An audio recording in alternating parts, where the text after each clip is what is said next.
저하고 이제 예수님의 생애를 살펴나가도록 하겠습니다.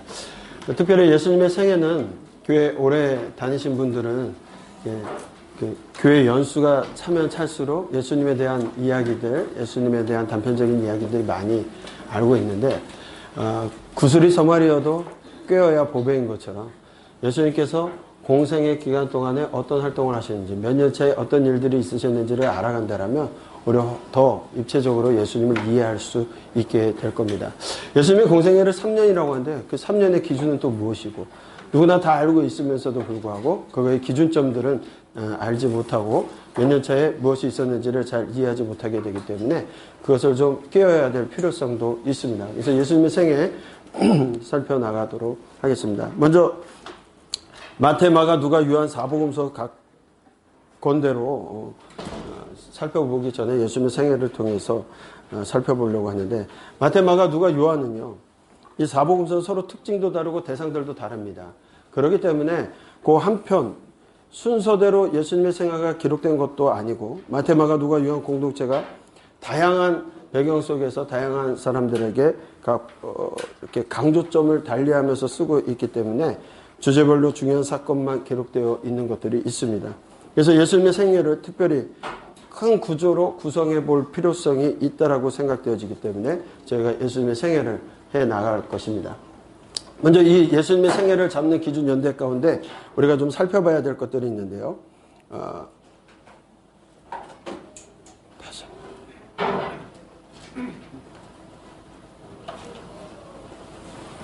먼저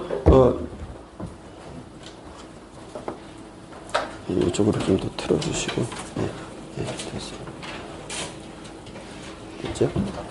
누가복음 3장 23절 이하에 보면 예수님께서 공생애를 시작하실 때 나이가 30세쯤 되셨다라고 말씀하고 있습니다. 그러니까 예수님께서 30세부터 공생애 3년을 하시고 33세에 돌아가시고 십자가에 달려 돌아가시고 그리고 3일 만에 살아나시고 부활하시고 또 계시다가 승천하시는 이야기들 해나가게 될 겁니다.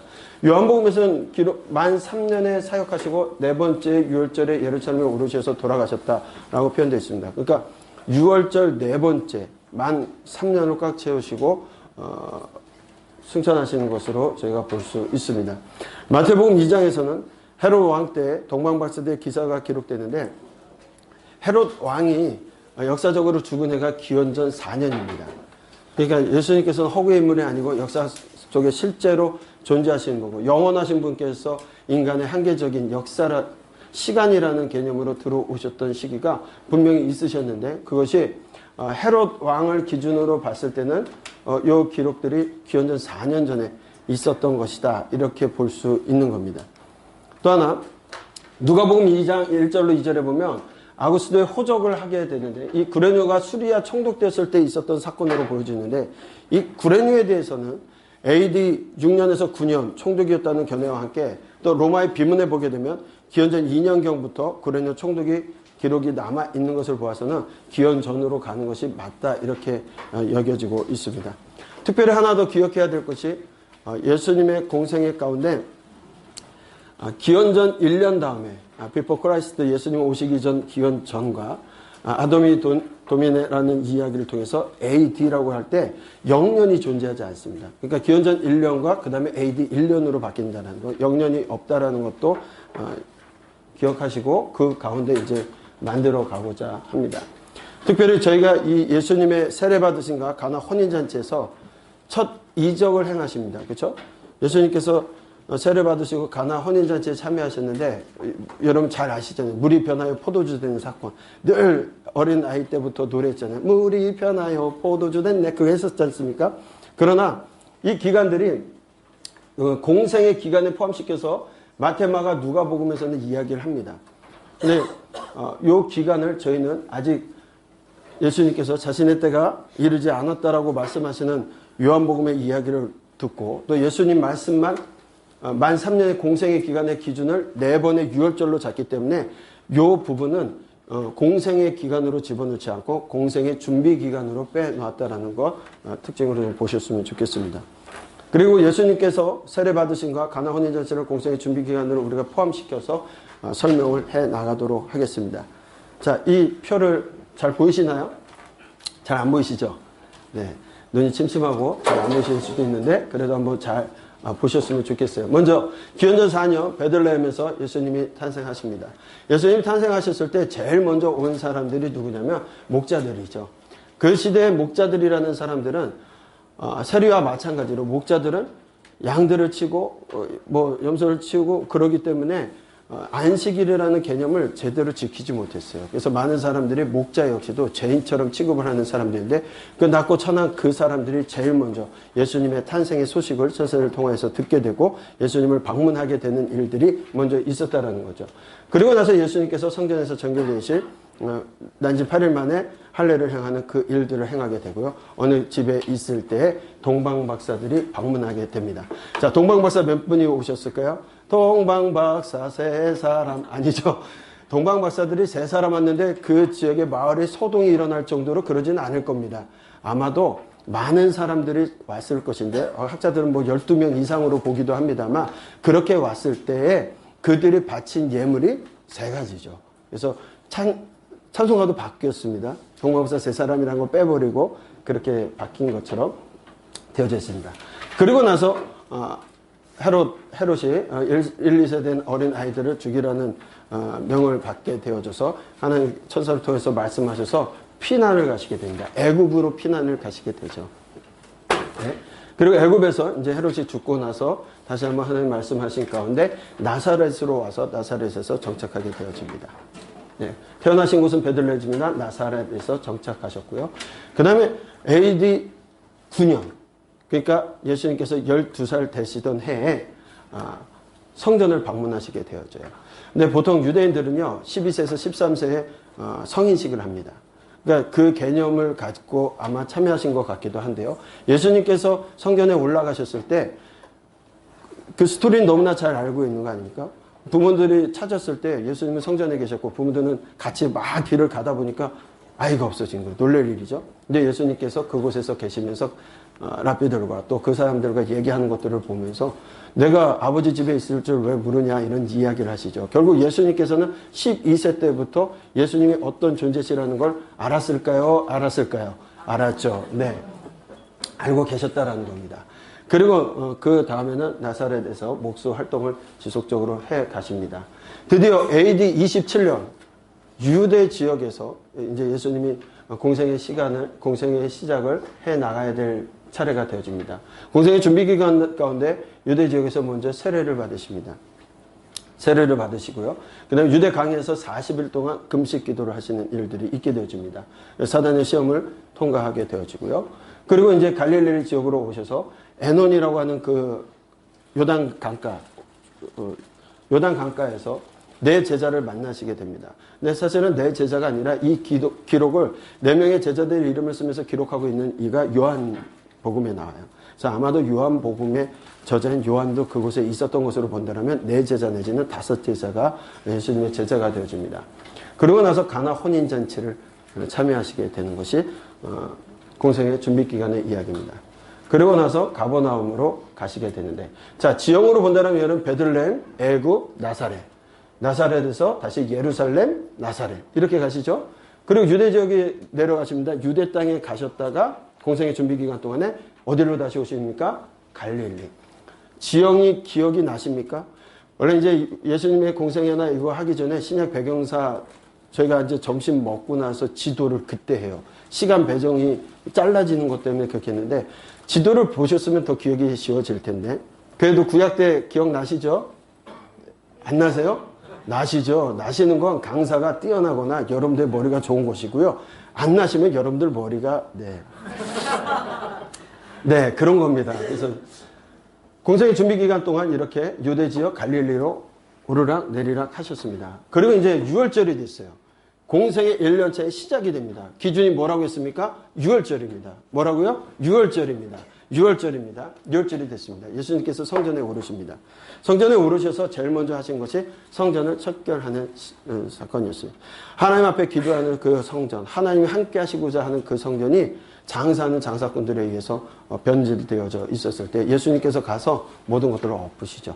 엄밀히 따지면 이따가도 말씀드리겠지만 그곳에서 장사를 이루고 있는 사람들, 그 사업장을 다 엎어버리신 거예요. 그러다 보니까 예수님에 대해서 안 좋은 시각을 갖는 사람들이 있었어요. 여러분들 잘 아시는 것처럼 부파 가운데 예루살렘 중심으로 있었던 제사장 그룹과 사두개인 그룹들이 예수님 때문에 이게 엎어졌잖아요. 그러니까 예수님에 대한 생각들이 안 좋게 보여지기 시작하는데 바리새인들은 이때까지는 예수님이 뭔가를 변혁시키는 분이구나, 메시아이신가 아니면 선지자인가, 그런 관심을 처음엔 갖기 시작해요. 그래서 크게 타치하지 않습니다. 그리고 니고데모가 방문하여 8개월 동안 예루살렘에서 사역을 하시게 되는데 그 근거도 이따 좀 살펴보도록 하겠습니다. 니고데모가 방문하여서 예수님과 말씀을 나누는 사건이 있었습니다. 그리고 8개월이 지난 다음에 예수님께서 친히 일부러 어디로 가시냐? 사마리아 땅을 거쳐서 올라가시면서 사마리아 여인을 만나는 일들이 공생의 1년차에 있었던 일들입니다. 그리고 갈릴리에 올라가셔서 4개월간 사역을 하시게 되는데 먼저 가나의 왕의 신의 아들을 고치는 일들과 고향 나사렛에 가셨다가 배척당하시는 일들이 있어요. 고향에 가셔서 이사야의 말씀을 전했는데 사람들이 예수님을 받아들이는 것이 아니라 저거 누구의 아들 아니냐, 요셉의 아들 아니냐 이러면서 그의 형제와 인간적인 자매들을 다 아는데 저 뭐 하는 건가 이러면서 오히려 받아들이지 않고 배척을 합니다. 그래서 예수님께서 가버나움으로 이사를 하세요. 그리고 가버나움에 가셔서 제자들을 다시 부르십니다. 아마도 고향으로 가실 때 혼자 가셨던 것 같고요. 다시 제자들을 부르시는 일들이 있게 되고요. 그 다음에 갈릴리 1차 순회 전도를 하시게 되고 1년차에 마태를 제자로 삼는 것으로 1년차 공생의 활동이 마쳐지게 됩니다. 자, 2년차 6월절이 됐습니다. 어디 가셔야 되죠? 근데 여러분들 왜 6월절에 올라가셔야 되는지는 아시는 거죠? 당연히 아시죠? 3대 절기를 지키기 위해서 반드시 유대인들은 어디에 있든지 간에 올라가야 되는 겁니다. 성전으로, 베들레헴으로 가야 되는데 예수님께서도 유대인이시죠. 예, 유대인이십니다. 예수님도 우리와 피부색이 같은 유대인이시죠. 검은 머리를 가지신 유대인이시죠. 여러분들이 알고 있는 노란 머리에 펄이 쫙 되어 있는 그거는 미국 사람들 흉내내고 서양 화가가 그렸기 때문에 예수님의 모습이 그렇게 보이는 거지. 오늘날 유대인의 모습처럼 그런 모습을 갖고 계셨죠. 갈릴리 지역으로 먼저 공생의 2년차가 됐습니다. 어디 올라가셔야 됩니까? 예루살렘에 올라가십니다. 예루살렘에 절기를 지키러 올라가시다가 베데스라라는 연못가에 38년 된 병자를 고칩니다. 38년의 병자를 고치는 그 사건이 하필이면 안식일에 병자를 고치세요. 근데 예수님께서는요, 하필이 아니라 일부러 안식일날 모든 사역들을 하셔요. 안식의 참 의미, 안식일의 주인이 누구신지를 알지 못하는 그들에게 형식적으로만 알고 형식적으로만 예배하는 그들에게 일부러 예수님께서 그 모든 것들을 고치시고 가르치시는 일들도 있게 되어지죠. 38년 된 병자를 고치십니다. 그랬더니 할렐루야 하는 것이 아니라 안식일 논쟁과 함께 그 무슨 권한으로, 무슨 권세로 이 병자를 고쳤냐. 안식일 날 38년 된 병자를 고쳤다면 참 안식이 들어간 거 아닙니까? 그런데 오히려 어떤 권세로 이런 일들을 행했느냐. 하나님의 아들의 권세로 얘기를 했을 때 이제 문제가 발생을 해요. 하나님의 아들이라는 이야기를 듣게 되고 그 다음부터는 이제 바리새인들조차 예수님을 공격하기 시작합니다. 그러니까 1년차 때와 3년차를 제외하고서는 사실은 사두개인과 제사장은 그때 만나시거든요. 그러니까 바리새인들이 지속적으로 예수님에게 와서 질문하고 반대하는 것은 2년차 이후부터예요. 그래서 공생의 2년차 베데스다 연못에서 38년 된 병자를 고치고 안식일 논쟁과 아들의 논쟁에 대한 일들로 인해서 바로 거기 더 계시지 못하고 갈릴리로 내려가십니다. 갈릴리에서 이제 12제자를 확정하세요. 그러니까 12명의 제자는 언제 다 확정이 되냐면 공생의 2년차. 그러니까 1년째 만났던 5명 또는 7명의 제자 외에는 공생의 3년 동안이 아니라 2년 정도 예수님과 함께 사역하게 되어지는 겁니다. 12명의 제자로 확정하시고 산상수훈을 하시게 되고요. 세례 요한이 감금되는 일과 갈릴리 2차 순회 전도하시는 일들이 있게 됩니다. 또 예수님께서 풍랑을 잔잔케 하는 사건이 이때 있었고요. 유일하게 이방 지역으로 2년째 딱 한 번 가시게 되는데 그 지역이 어디냐? 가다라 지방에 가셔서 돼지떼 2,000명의 군대 귀신 들린 사람을 고쳐주시는 일, 그것이 공생의 2년차에 있었던 일이고요. 가버나움으로 돌아오셔서 사역하시게 됩니다. 자, 또 공생애가 되었습니다. 공생애가 아니죠. 유월절이 되었습니다. 유월절이 됐습니다. 어디 가셔야 되죠? 예루살렘에 올라가셔야 되는데 2년차 이후에 그 분위기가 바로 예수님께서 공생애 3년차 때 올라가실 수 없는 상황이 돼요. 이미 아직은 때가 아니죠. 돌아가실 때가 아닌데 올라가시면 위험한 상황이 될 것 같으셔서 올라가시지 않습니다. 그리고 예루살렘에 안 가시고 이제 주변 갈릴리와 이방 땅을 두루 다니시면서 사역하세요. 자, 이방의 사역이 주로 나오는 게 공생의 몇 년 차입니까? 3년 차입니다. 성경 말씀 가운데 가다라 지방 빼놓고는 다 이방 땅에서 이루어진 일들은 공생의 3년 차에 있었던 일들이다. 이렇게 기억하시면 좋을 것 같습니다. 여러분 잘 아시는 오병이어의 기적이 있었던 곳이 갈릴리 지역에서 있었고 바다 위를 걸으셨던 일들이 있습니다. 오병이어 물고기 2마리와 떡? 네. 물고기 2마리와 떡 5개죠? 예. 떡인데 빵이죠. 빵 5개. 네. 그리고 바다를 걸으십니다. 이 바다를 걷는 사건이 굉장히 놀라운 일이죠. 예수님이 신적인 존재라는 걸 말씀하시는 거예요. 사람은 바다를 걸을 수 있습니까? 없습니까? 없죠. 물론 이론적으로는 있습니다. 왼발이 바다에 대고 빠지기 전에 오른발을 댔고 오른발이 빠지기 전에 왼발을 대면 되는데 그렇게 걸을 수 있는 사람은 없죠. 그렇죠? 아무리 빨리 걸어도 그건 가능할 수 없습니다. 그리고 이제 이방 지역으로 가십니다. 두루와 시돈 땅으로 가셔서 사역하시게 되고 데가볼리 4,000명을 먹이신 이방인들에게도 유대인들과 동일한 사역 또한 기적과 이적을 통하여서 예수님이 누구신지를 나타내 주시기 있습니다. 그리고 여러분 잘 아시는 것처럼 가이사랴 빌립보로 가서 베드로의 신앙 고백이 있게 됩니다. 내가 누구냐 얘기했을 때 더러는 선지자여 더러는 누구다 얘기했을 때 그렇다면 너희들은 나를 누구라 생각하냐 했을 때 베드로가 얘기하죠. 주는 그리스도시요 살아계신 하나님의 아들이시며 바요나시모나 내가 복이 있도다. 이것을 알게 하니는 자 이렇게 쭉 설명해 나가시는 이야기들이 베드로의 신앙 고백 가운데 있었습니다. 그 다음에 이제 높은 산에 올라가셔서 변모하는 일들이 되어지게 되고요. 아마도 모세와 엘리야 만나신 예수님께서 무엇을 말씀하셨을까? 성경에 기록되어 있지 않지만 죽음에 대한 이야기를 하지는 않으셨을까? 그 이후부터 순환에 대한 이야기를 하시기 때문에 그렇습니다. 갈릴리 지역으로 가셔서 예수님께서 순환에 대한 이야기를 하심에도 불구하고 제자들은 뭐하고 있습니까? 누가 크냐? 내가 높냐? 또는 예수님의 우편에 예수님의 좌편에 영의정 자의정이 되고자 하는 그런 마음을 가지고서 이야기를 합니다. 그럴 때 예수님께서 이제 예수님의 제자들에게 집중적으로 제자도에 대한 말씀을 하세요. 그리고서 사마리아 지역을 통과하셔서 초막절을 지내러 성전에 올라가시는데 사마리아 지역을 가실 때 70인의 제자들을 파송하는 일도 있게 되어집니다. 그리고 초막절의 말씀을 가르치시고 내려오셔서 유대, 베레아, 갈릴리, 사마리아 지역으로 다니시면서 3개월 동안 사역을 하시게 됩니다. 그때 마리아와 마르다를 만나게 되고요. 소경을 고치십니다. 영적인 눈을 가려진 그 이스라엘 백성들에게 육적인 소경을 통하여서 그를 고치는 사건을 통하여서 영의 눈을 뜨기를 바라시지만 이스라엘 백성들은 깨닫지 못하고 눈이 어두워져 있습니다. 죽은 나사로를 살리시는 사건이 있고요. 여리고의 삭개오를 만나시고 대제사장과 바리새인들이 예수님을 죽이고자 모의하는 가운데 예수님께서 이제 죽음을 맞이하러 가시게 됩니다. 그때 마리아가 예수님께 향유 도유하는 일들도 있게 되어집니다. 이제 공생의 4년차 때 만 3년이죠. 네 번째 유월절이 되었습니다. 예수님께서 예루살렘에 올라가셔서 예수님의 사역을 하십니다. 이제 십자가에 달려 돌아가시게 되어지고 죽은 자 가운데 3일 만에 부활하시는 이야기. 그리고 다시 제자들을 만나주시고 부르시고 시몬 베드로에게 바요나 시몬아 네가 나를 다른 사람보다 더 사랑하느냐 질문하시는 이 이야기가 있게 되어지고 부활 후에 40일에 승천하시는 이야기로 공생의 예수님의 생애를 쭉 설명해 나갈 수가 있게 될 겁니다.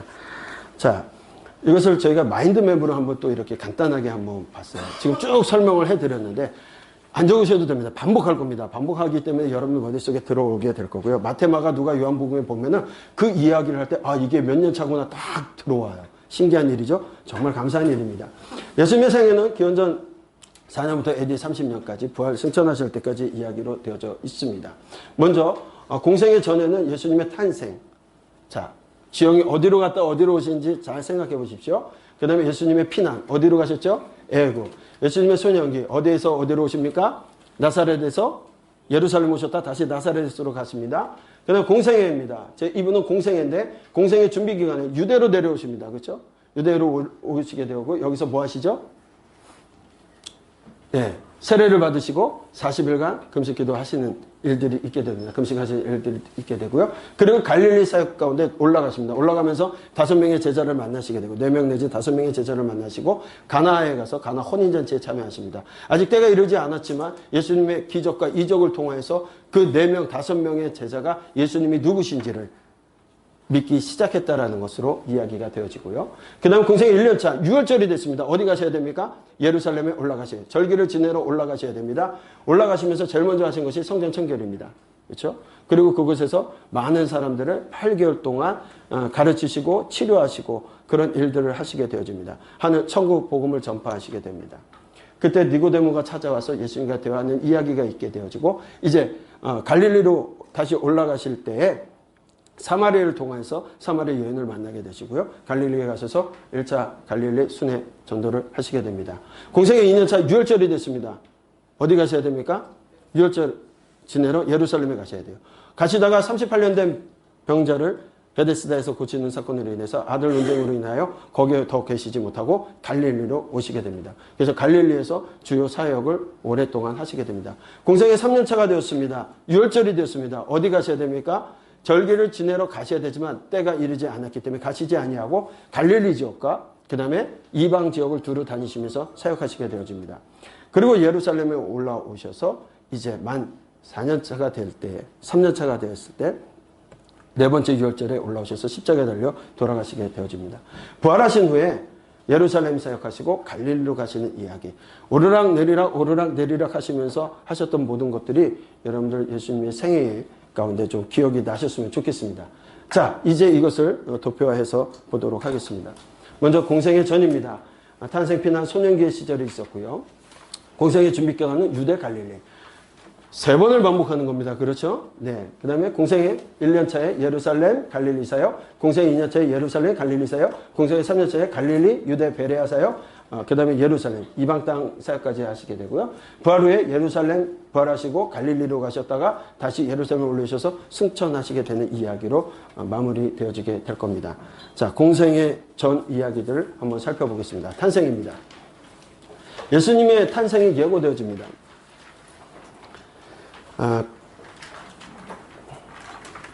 우리가 연대를 잡을 때 아까 기원전 4년 처음에 저는요 이거를 준비하면서 여지껏 예수님을 우리가 AD로 기준을 잡아서 예수님이 0년부터 지금까지 2019년 전에 예수님이 오신 건데 4년을 더 땡겨야 되지 않습니까? 이게 왜 그랬냐면요. AD 520년경에 로마 수도원에 있던 디오니쿠스 엑시쿠스가 이제 로마가 기독교를 국교화하면서 이제 예수님에 대한 연구를 시작합니다. 그러면서 예수님의 탄생이나 이런 연대를 잡는데 이분이 잘못 연대를 계산한 거예요. 그래가지고 유대력과 서기의 개념을 잘못 대입을 시키다 보니까 이게 기원전 4년인데 기원전 4년이 아니라 AD로 시작이 되게끔 그렇게 해서 그때 이후로 지금까지 연대가 그렇게 되어져 있습니다. 그러나 예수님 오셔서 30세쯤에 사역을 공생애를 시작하셨고 그리고 3년간의 공생애를 통하여서 우리를 구원하시는 그 모든 일들은 역사 가운데 분명히 존재했던 것이고 오히려 기원전 4년이라고 얘기할 때 더 역사 가운데 접촉점을 보았을 때 기준점을 보았을 때 더 정확하다 이렇게 보시면 좋을 것 같습니다. 네. 예수님의 탄생의 예고가 되어집니다. 예수님 시대 이스라엘 모습을 보게 되면요. 우리가 이제 요 지도를 한번 보시면 좋겠어요. 베들레헴. 야, 이 도시 이제 예루살렘, 베들레헴 기억나시죠? 여기서 좀 내려오면 헤브론, 여기로 쭉 내려가면 부엘세바.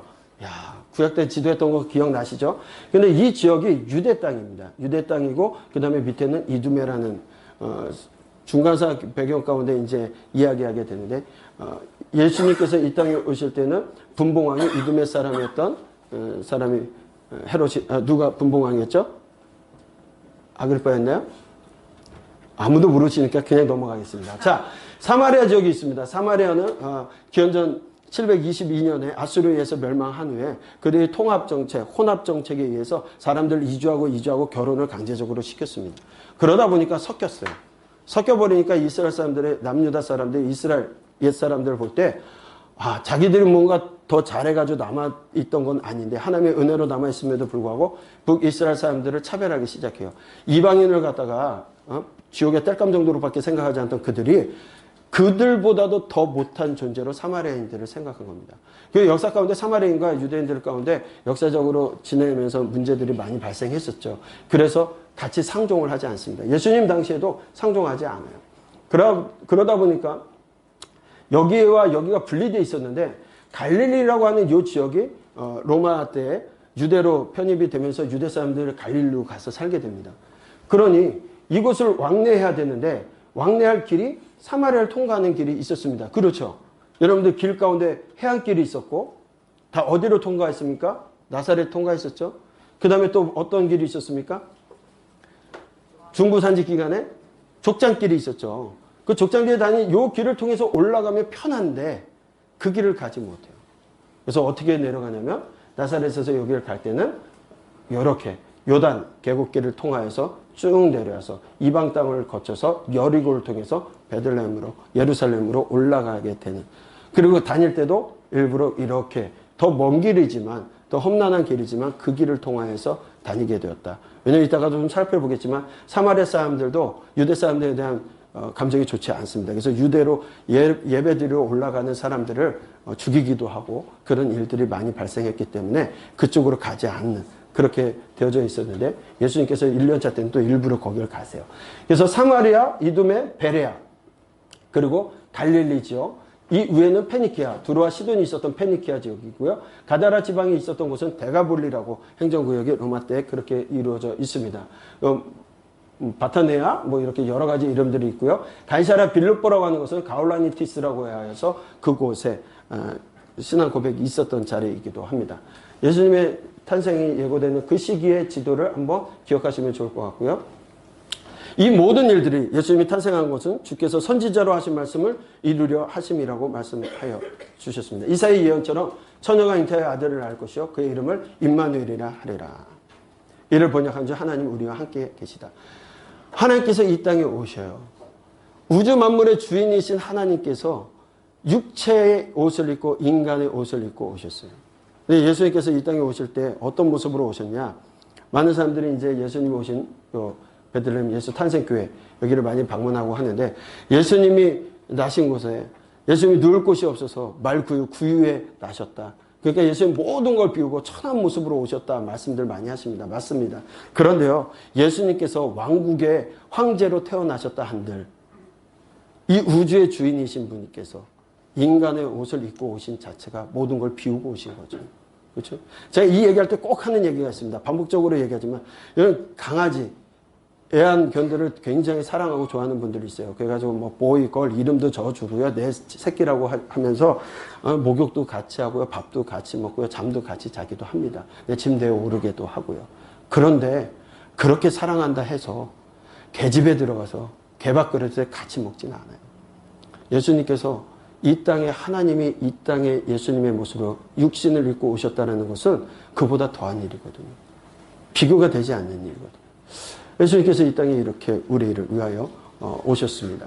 모든 걸 비우고 오셨죠. 자, 동방박사들이 예수님께 방문합니다. 예수님께서 먼저 목자들이 방문하고 그 이후에 어느 정결례를 행한 후에 집에 있을 때 동방박사들이 오게 되는데 동방박사들이 와서 바친 것들이 황금과 유향과 모략입니다. 귀한 거예요. 이것을 통해서 예수님의 왕대심과 또 죽으심과 그 모든 것들을 예표하는 선물이다라고 말도 합니다. 맞습니다. 그런데 저는 다른 생각을 한번 해봤어요. 성경이 없지만 예수님께서 동방박사들 방문 이후에 헤롯이 죽기 전까지 어딜 가십니까? 애굽으로 피신 가세요. 천사가 와서 피신 가라. 근데 예수님께서 내려오실 때 집을 다 팔고 그러고 오신 거 아니잖아요. 요셉과 마리아가 집을 팔고 와서 산 게 아닌데 그렇다면 애굽에 가서 어떻게 생활했을까요? 생각을 해보니까 동방박사들이 갖고 온 것들이요. 황금, 유향, 모략이에요. 황금은요. 어느 시대나 다 값어치가 있는 돈으로 화폐가 되어지는 겁니다. 유향은요. 결혼하거나 뭐 그럴 때 신부 단장하거나 할 때 향유 옥합을 깼듯이 그 유향으로 쓰게 된 것으로 이 지역에 나지 않는 것들을 갖고 온 거예요. 굉장히 귀한 겁니다. 또 몰약은요, 시체에게 바르고 하는 것들. 그런데 애굽이란 땅이 뭐 하는 곳으로 유명하죠? 사람이 죽으면 시체를 미라시키는 거죠. 그래서 파라오가 왕에 등극하면 제일 먼저 하는 게 자기가 들어갈 무덤을, 파라오가 무덤, 피라미드가 무덤 아닙니까? 그거 먼저 만드는 게 그들의 사명이었고 사역이었거든요.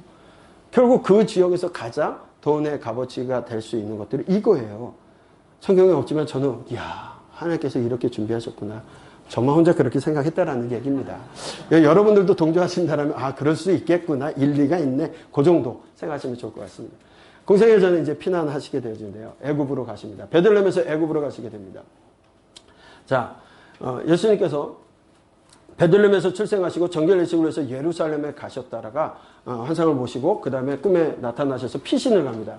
헤롯 땅의 위협을 피해서 애굽으로 내려가셔서 애굽 지역에서 이제 피신에 계시게 되어지고요. 그래서 지금도 애굽에 가면은 예수님 피신하셨던 피난교회, 꼽트교회들이 존재하죠. 그래서 그 교회가 있고요. 그 다음에 이제 어디로 가십니까? 아마도 해안길을 통과하셔서 어디로 올라가실까요? 해협 땅이 죽자 나사렛까지 올라가셨을 것으로 보여집니다. 네.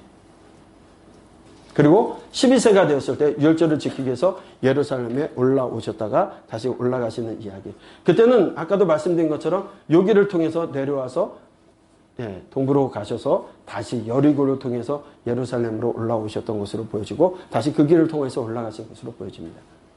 네. 자, 헤롯이 죽기까지 거기 있었으니 이는 주께서 선지자를 통해 하신 말씀 바 애굽으로부터 내 아들을 불렀다 함을 이루려 함이라. 호세아 11장 1절에 보니까 예언이 아니라 과거 출애굽 사건을 회상하는 말씀이에요. 마치 모세와 예수님을 비교해서 예수님을 제2의 모세로 이미지화하고 있는 모습을 보이고 있습니다. 로마치아에 있던 유대인들, 애굽의 노예 생활을 했던 그거와 일치를 해서 연장시켜서 그렇게 예수님께서 애굽에서부터 부르셨다. 내 아들 불렀다. 이런 말씀을 하시면서 자신을 구원해 줄 제2의 모세, 바로 예수님이신 것을 말씀하고 있습니다. 그리고 이제 헤롯이 죽은 다음에 유대 임금이 이제 아켈라오가 되었을 때 거기서 이제 하나님께서 다시 올라가게끔 환상을 주십니다.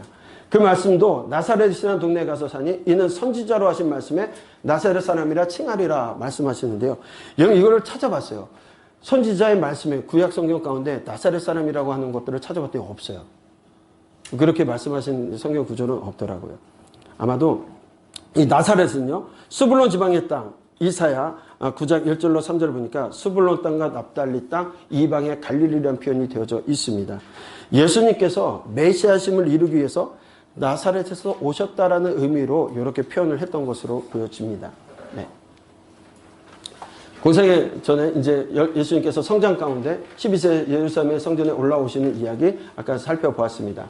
예수님께서 이르시되 어찌하여 나를 찾으셨나이까? 내가 내 아버지 집에 있어야 될 줄을 알지 못하셨나이까? 하면서 예수님께서 이미 어린 12살 나이에도 예수님이 어떤 사역을 하셔야 될 것인지 그 존재감을 알고 계셨고 그 이야기를 들은 마리아나 아버지도 기억하고 있었다라는 거죠. 네.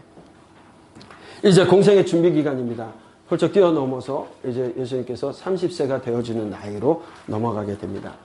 자, 유대 지역에서 준비, 나사렛, 유대로 다시 가게 되는데 세례 요한에게 세례를 받으시고요. 유대 강에서 40일간 금식 기도하시게 되는 이야기로 되어지게 될 겁니다. 예, 세례 요한에게 세례를 받으시고요. 이제 올라가시는데 시험산. 아마도 이 여리고에서 이 시험산으로 쭉 올라가셔서 이런 지형입니다. 그러니까 이곳에 가면 뭐 나무나 그런 숲이 우거진 게 아니고요. 있어봐야 기껏 있어봐야 아주 작은 덤불 같은 그런 숲들, 나무들만 있는 지역이고요. 지금 여리고에서 이 시험산까지 케이블카가 돼 있어서 가신다면 그냥 여기 걸어 올라가시는 게 아니라 쭉 타고 올라가시면 되고요. 그곳에서 예수님이 40일간 금식하신 곳을 한번 보고 오실 수는 있고요. 수도원이 준비되어져 있기도 합니다. 자, 그 모습이고요. 예수님이 공생애 때 어떻게 가셨을까? 이 길을 통해서 가셨을 겁니다. 먼저 나사렛에서요. 나사렛. 예, 나사렛에서 어디로 가실까요? 예. 이 지역 기억나시죠? 나사렛. 여기가 어디였습니까? 가나. 여기가 어디죠? 가버나움. 요거 꼭 써 있는 거 아니어도 아시겠죠? 그 다음에 이제 에논으로 가시게 되어지고요. 살림 에논이라는 지역을 통해서 가시게 되는데 이 지역은 이제 네, 먼저 벳산을 통해서 에논을 거쳐서 그리고 이제 강을 도하하게 되고요. 자, 여기 무슨 강이죠? 중간에 있는데요. 이 강 야복강이죠. 이 야복강을 또 도하셔서 쭉 내려오셔서 동부에서 이제 여리고를 통해서 들어가셔서 예루살렘에 가셨던 것으로 보여집니다. 올라가시는 길도 반대길로 해서 이렇게 올라가셨던 것으로 보여집니다. 그래서 그 길을 통해서 공생의 준비 기간을 가시게 되어지고요. 먼저 공생의 준비는 나사렛 요단강 강가에서 세례를 받으십니다. 자, 요단강가에서 세례를 요한에게 받게 되어집니다. 이 지역을 갖다 이제 아마도 여리고 요단강 지역으로 보여지게 되어지고요. 그 다음에 유대강에서 40일간 금식 기도를 하시게 되어지고, 예, 천사의 수종을 받으신 후에, 그 다음에 올라가시는 길에, 아까 또 어떻게 합니까? 도하에서, 이쪽을 넘고, 그 다음에 야복강을 넘어서 이제 다시 에논으로 들어가시게 되는데, 이 지역에서 세례 요한의 집회에서 안드레, 베드로, 빌립, 나다네를 제자로 삼습니다. 이 기록이 요한복음에 있기 때문에 4명의 제자가 아니라 요한까지 해서 5명의 제자를 삼으신 것으로 보고 있습니다. 그리고 어디로 갑니까? 가나 혼인잔치에 참여하시게 되어지고 가버나움에 내려오시게 되는 것이 공생의 준비 기간의 모습입니다. 세례 요한에게 세례를 받으시는데요. 지금 이제 그 세례터가 이렇게 되어져 있고요. 이쪽이 이스라엘, 이쪽이 요르단으로 되어져 있습니다. 예, 요단강 하면요, 우리 한강 정도 생각해가지고 그 폭을 생각하시면 안 되고요. 여기 지금 세례터는요, 위에서 이제 물을 막아 놓기도 했지만, 발전하는 것 때문에 물을 담수해 놓기도 했지만, 여기 웬만한 사람이 돔 닿게 하면 그냥 뛰어넘을 수 있어요. 그렇죠? 그러면 국경을 넘는 겁니다. 여러분들 가셨다 국경을 넘으면 총 맞습니다. 예, 여기는 다 이렇게 군인들이 총 들고 지켜요. 그렇죠? 요 지역 빼놓고는 나머지는 다 이렇게 뺑 둘러서 장막, 뭐라고 하죠? 그 굉장히 높은 한 5m 되는 콘크리트로 다 막혀 있어요. 그래서 지금 이스라엘이 그렇게 다 막아놨기 때문에 국경을 다 그렇게 폐쇄하고 있죠. 요 세례터입니다, 세례터. 예수님께서 이곳에서 세례를 받으시고요.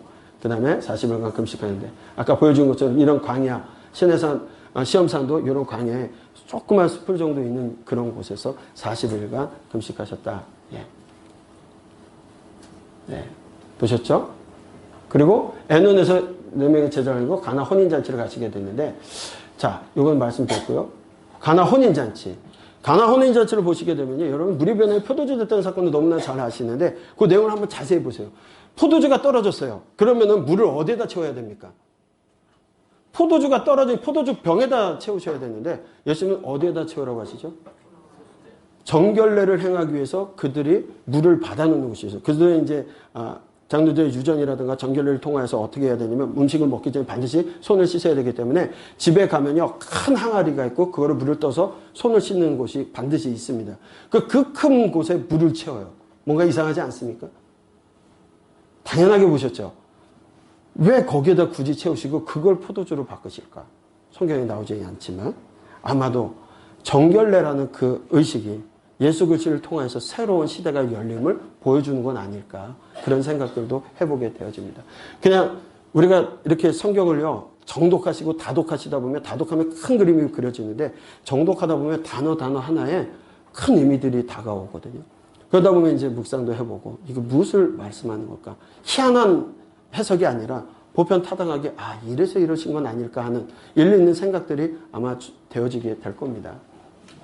첫 제자들이 5명의 제자가 되었다라고 했고요. 그 사건을 통해서 왜 우리가 아직 때가 이르지 않았음에도 불구하고 이 이적이 무엇을 나타내는가? 하나님께서, 예수님께서 나타내시는 기적과 이적은요 표적이라고 해요.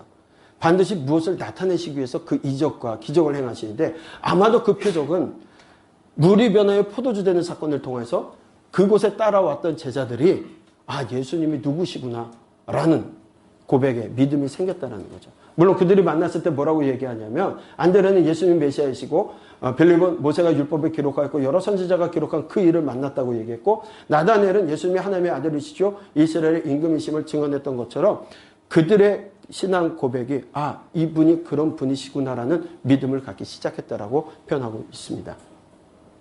그리고 가버나움에 며칠 내려가셨습니다.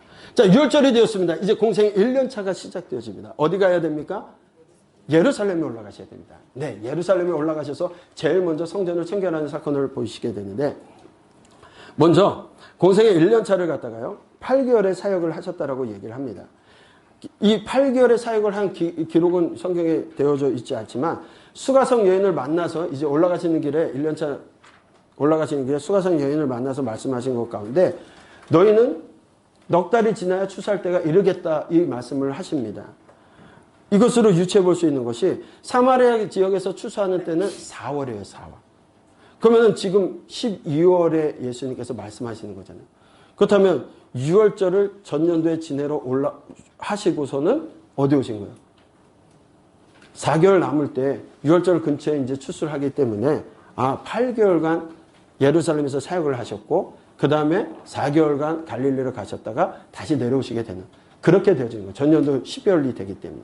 그래서 여러분들이 그걸 기억으로 해서 6월절 이후 바로 안식일 다음에 초실절을 보내고 50일에 맥출절이 있기 때문에 아마도 6월절 오셔서 8개월 정도를 지난 시점이 이 시점이 아닌가. 그래서 예루살렘에서의 사역을 8개월이라고 저희가 잡고 있는 것 중에 하나입니다. 네, 이 지역 아까는 잠깐 보셨고요. 네, 갈릴리 지역이었고요. 그래서 공생의 1년차 가버나움에서 예루살렘으로 쭉 가시게 됩니다. 예루살렘에서 8개월간 사역하시면서 병자를 고치시고 치료하시는 일들이 있게 되어지고요. 올라가는 길에 이제 사마리아 여인을 만나시고 나사렛에서 배척받으시고 가버나움으로 이사 가시는 것들이 공생 1년의 이야기라고 했고요. 지도로 내려서 보셔도 이제는 설명 다 안 하셔도 알겠죠? 어느 길을 통해서 가셨을지 아시겠죠? 그리고 쭉 가셨다가 이제는 어디로 가십니까? 족장길을 통하여서 쭉 중부산지로 올라가시게 되는 거죠. 그러면서 수가라는 지역에서 수가성 여인을 만나서 이야기하시는 이야기, 그렇게 되어집니다. 그래서 나사렛에 가셨다가 가나로 가셨다가 가버나움으로 가시게 되는 이야기가 공생의 1년차에 이렇게 가신 길들이다 생각하시고요. 성전을 책결하는 사건을 좀 보도록 하겠습니다. 이 시기에 보니까요, 유대인이 율절에 가까운 지에 예수께서 예루살렘에 올라가셔서 제일 먼저 하신 것이 성전 안에서 소와 양과 비둘기 파는 사람들과 돈 바꾸는 사람들이 앉아있는 것을 보시고 그것을 다 엎으셔요.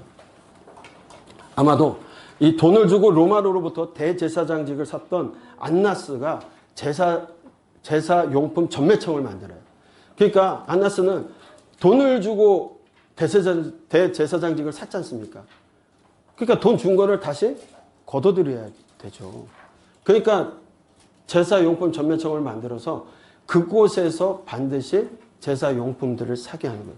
여러분 생각해 보세요. 하나님께 어린 양이나 소나 양을 잡을 때에, 염소를 잡을 때 어떻게 잡을까요? 흠없는 것으로 드려야 돼요. 흠없는 것을 가지고 오려면 오다가 상처가 나도 안 되고, 그렇죠? 그러니까 이 제물로 바칠 것은요, 죽은 것도 안 되고 정말 애지중지하고 오는데, 그 길들이 지금 차를 타고 몇 시간, 이렇게 한두 시간 차에다 싣고 오는 게 아니에요. 며칠이 걸릴 수도 있어요. 그 길을, 그 짐승들을 안고 들고 메고 또는 조심히 그렇게 하고 오는 거예요. 얼마나 불편해요. 사실 불편하죠. 물론 멀리 있는 사람들에게 화목제를 제사 가운데는 그곳에서 사서, 지정한 곳에서 사서 바칠 수 있는 기회들도 있긴 했습니다. 그러나 그런 것들이 예배의 편익성들이 잘 맞아진 거예요. 그러면 안나스는 돈을 쓰고 대제사장을 샀기 때문에 조금 더 이익을 남기기 위해서 비싼 값으로, 원래 매매값보다 뭐 몇 배로 이렇게 해도 이 사람들이 그 고생 안 하려고 그곳에서 돈을 주고 사고 파는 일들이 형성되어지게 됩니다. 마치 하나님께 바쳐지는 것들이 장사하는 것처럼 그렇게 이루어지고 있었기 때문에 예수님께서 제일 먼저 오시자마자 그것을 엎으세요.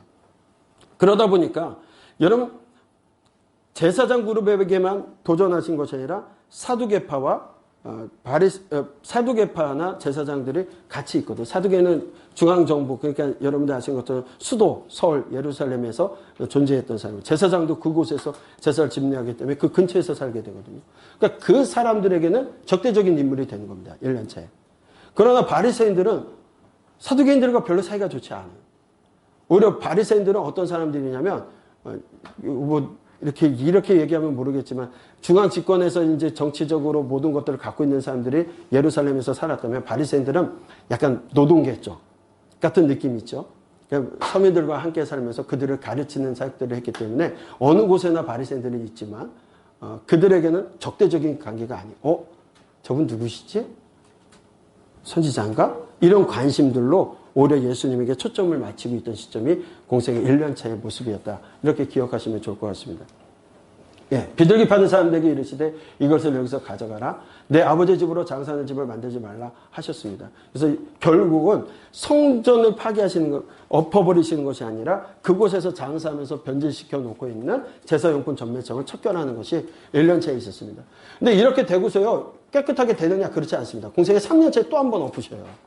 그러니까 성전 척결을 2번 하시게 되는데 공생의 1년차, 공생의 3년차다. 이렇게 보시면 되겠고요. 그 다음에 이제 니고데모가 밤에 몰래 찾아옵니다. 니고데모의 방문은요, 예수님께서 니고데모가 찾아오셨을 때 예수님께서 우리가 복음의 핵심이라고 하는 요한복음 3장 16절 다 외우시죠? 시작. 하나님이 세상을 이처럼 사랑하사 독생자를 주셨으니 이는 저를 믿는 자마다 멸망치 않고 영생을 얻게 하려 하심입니다. 그 말씀이 언제 누구하고 대화 속에 나타난 거냐? 바로 니고데모와의 대화 속에 예수님께서 말씀하시는 거예요. 그러면서 예수님께서 뭐라고 얘기하시냐면 인자가 들려야 할 것을 말씀하시는 제일 먼저 제자들도 아닌 예수님께서 이 땅에 죽으러 오셨고 이 일들을 통하여서 하나님이 사랑을 나타내셨다는 것을 니고데모와의 대화 속에 니고데모에게 제일 먼저 말씀을 하세요. 네, 이곳이 어디냐면 예루살렘입니다. 지금 황금돔 사원으로 이렇게 존재하게 되어지고요. 이것이 감람산이에요. 감람산. 근데 여기는 이거 다 보이십니까? 이거 뭔지 아세요? 예, 석관이에요. 무덤이에요. 무덤. 근데 왜 이렇게 감람산하고 요 예루살렘 요 지역에 다 무덤이 있을까요? 이들이 믿고 있는 부활에 대한 신앙이 우리와 다릅니다. 근데 그 부활 신앙이 뭐냐면 마지막 때가 돼가지고 다 하나님 도래하실 그때가 되면 여기서부터 예루살렘부터 감람산으로 이렇게 좁은 길이 쫙 생기는 거예요. 그러면 구원받을 사람들이 그 길을 통해서 걸어서 예루살렘으로 들어와야 구원받는 거예요. 그러다 보니까 많은 사람들이 다 어디에?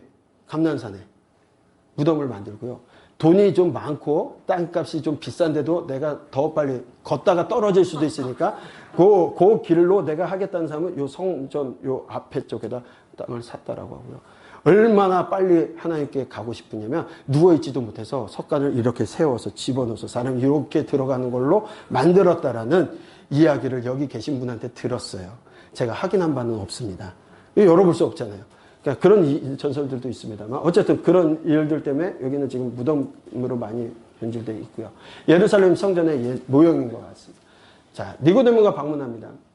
모세가 강에 뱀을 든 것 같이 인자도 들려야 할 것이다. 그 말씀을 하시고 오늘 아까 우리와 함께 암송하셨던 말씀이 그대로 되어져 있습니다. 이 니고데모는요, 백성 중에서 승리 혹은 승리한 사람이라는 뜻을 갖고 있는데요. 바리새인이면서 율법사이고 사내들인 공회입니다. 사내들인은 70명의 대표와 대제사장이 있게 되는 오늘날로 따지면은 입법부라고 해야 되나요? 그죠?